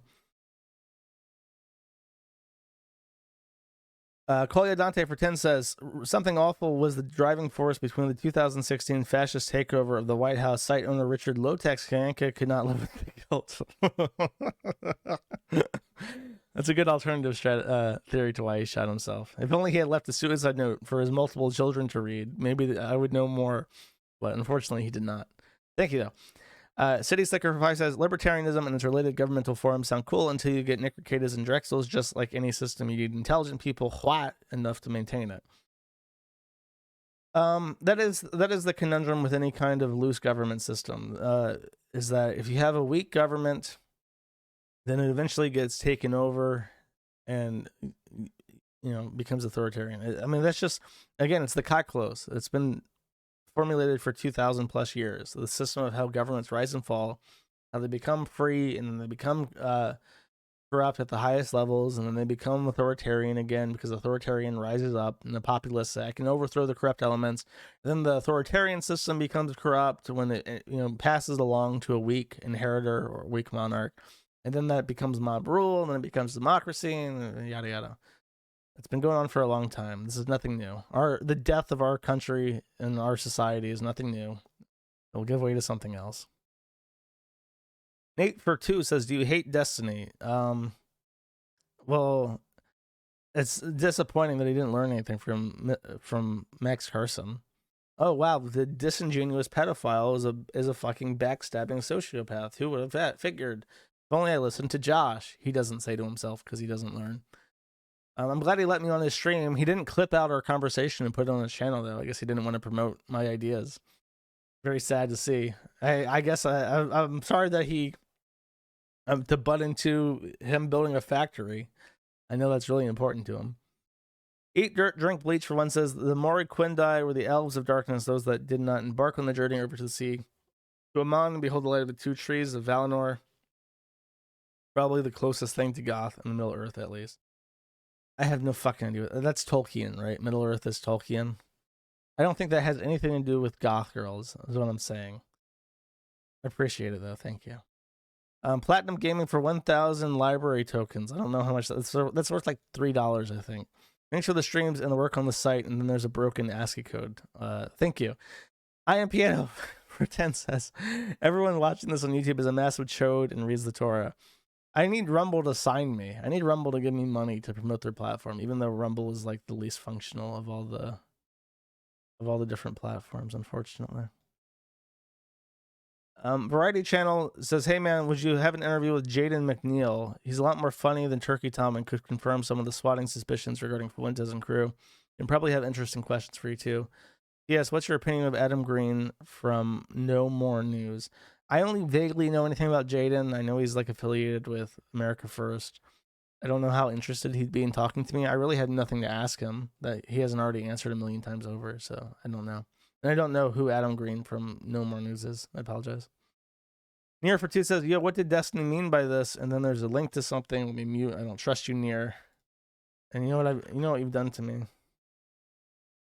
Oh, this is the clip where he's paraphrasing by saying that black people are stupid, and he's using the N-word over and over again. And this is a favorite clip of his. This actually made me think that he was super racist, so I tried to talk to him a long time ago, only to find out that he was basically paraphrasing someone's arguments. Anonymous for two says, "Met Jax cooking 2 years ago. Cool guy." Let's see. This is a picture of a guy with Jack Scalfani. I'll make this. There you go. Okay, no more super chats. I received my fill. I appreciate it. Lots of super chats actually. Which is why this stream has gone on for over 3 hours now. So, as promised, I have a special song picked out that I had to hunt down. Called Kali Yuga by Anthrazit, and it is. I looked up the lyrics and translated them to English, and a lot of it's just sort of like the world is fucked and shitty. However, the lyrics have this sort of like optimism about it, because if you don't know, in Hindu, Kali Yuga is like the final and shittiest cycle, and it lasts for like 250,000 years or something. We've only just started the cycle, so it's about how the times are really shitty. But it's sort of an optimistic approach. It's like, if we simply choose to rise above the Kali Yuga, then it'll go away. It's a matter of perspective and enough people choosing to do something and to rise above it. And I quite like it. I like the song and I like the lyrics. So Anthrazit, Kali Yuga. I'll catch you guys next week, which will be the 10th anniversary of the site. So I might prepare some. I might actually put effort into my stream that time. Who knows? We'll see. I'll see you then. Bye-bye.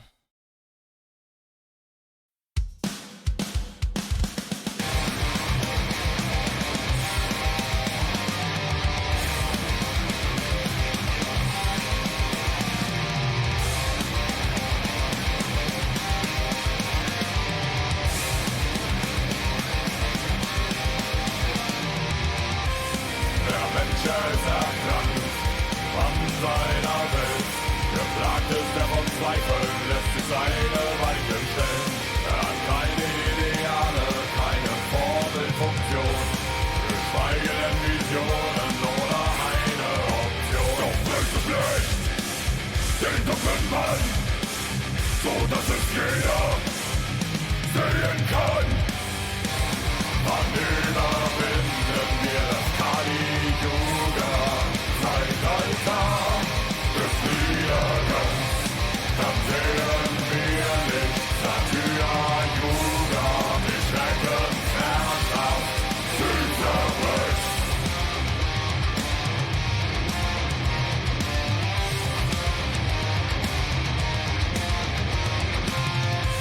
Er liegt auf den Umzirk, lässt sich korrumpieren, er ist verdorben, böse schlecht, er verwirft sein Lebensrecht. In ihm starb die Sehnsucht, unsere Freiheitskräfte, fühlt sich wohl in seinen Ketten, kennt nur noch den Sklavengang. Doch welches Licht den dunklen Mann, so dass es jeder sehen kann. Wann überwinden wir das Kali-Yuga-Zeitalter des Niedergangs? Dann sehen wir nicht Satyra-Yuga, die Schrecken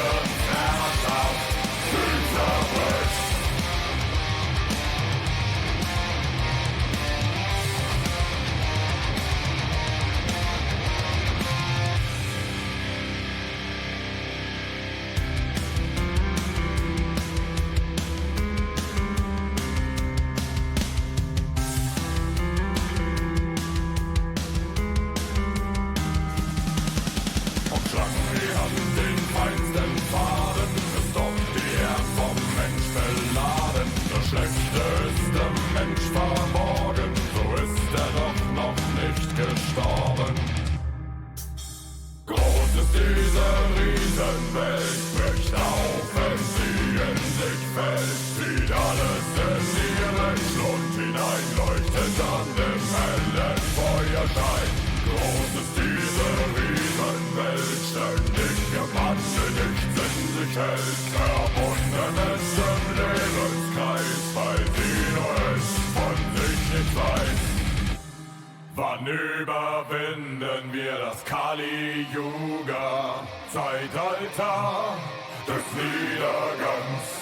Dann sehen wir Licht, Satyra-Yuga, die Schreckensherrschaft, sie zerbrechen.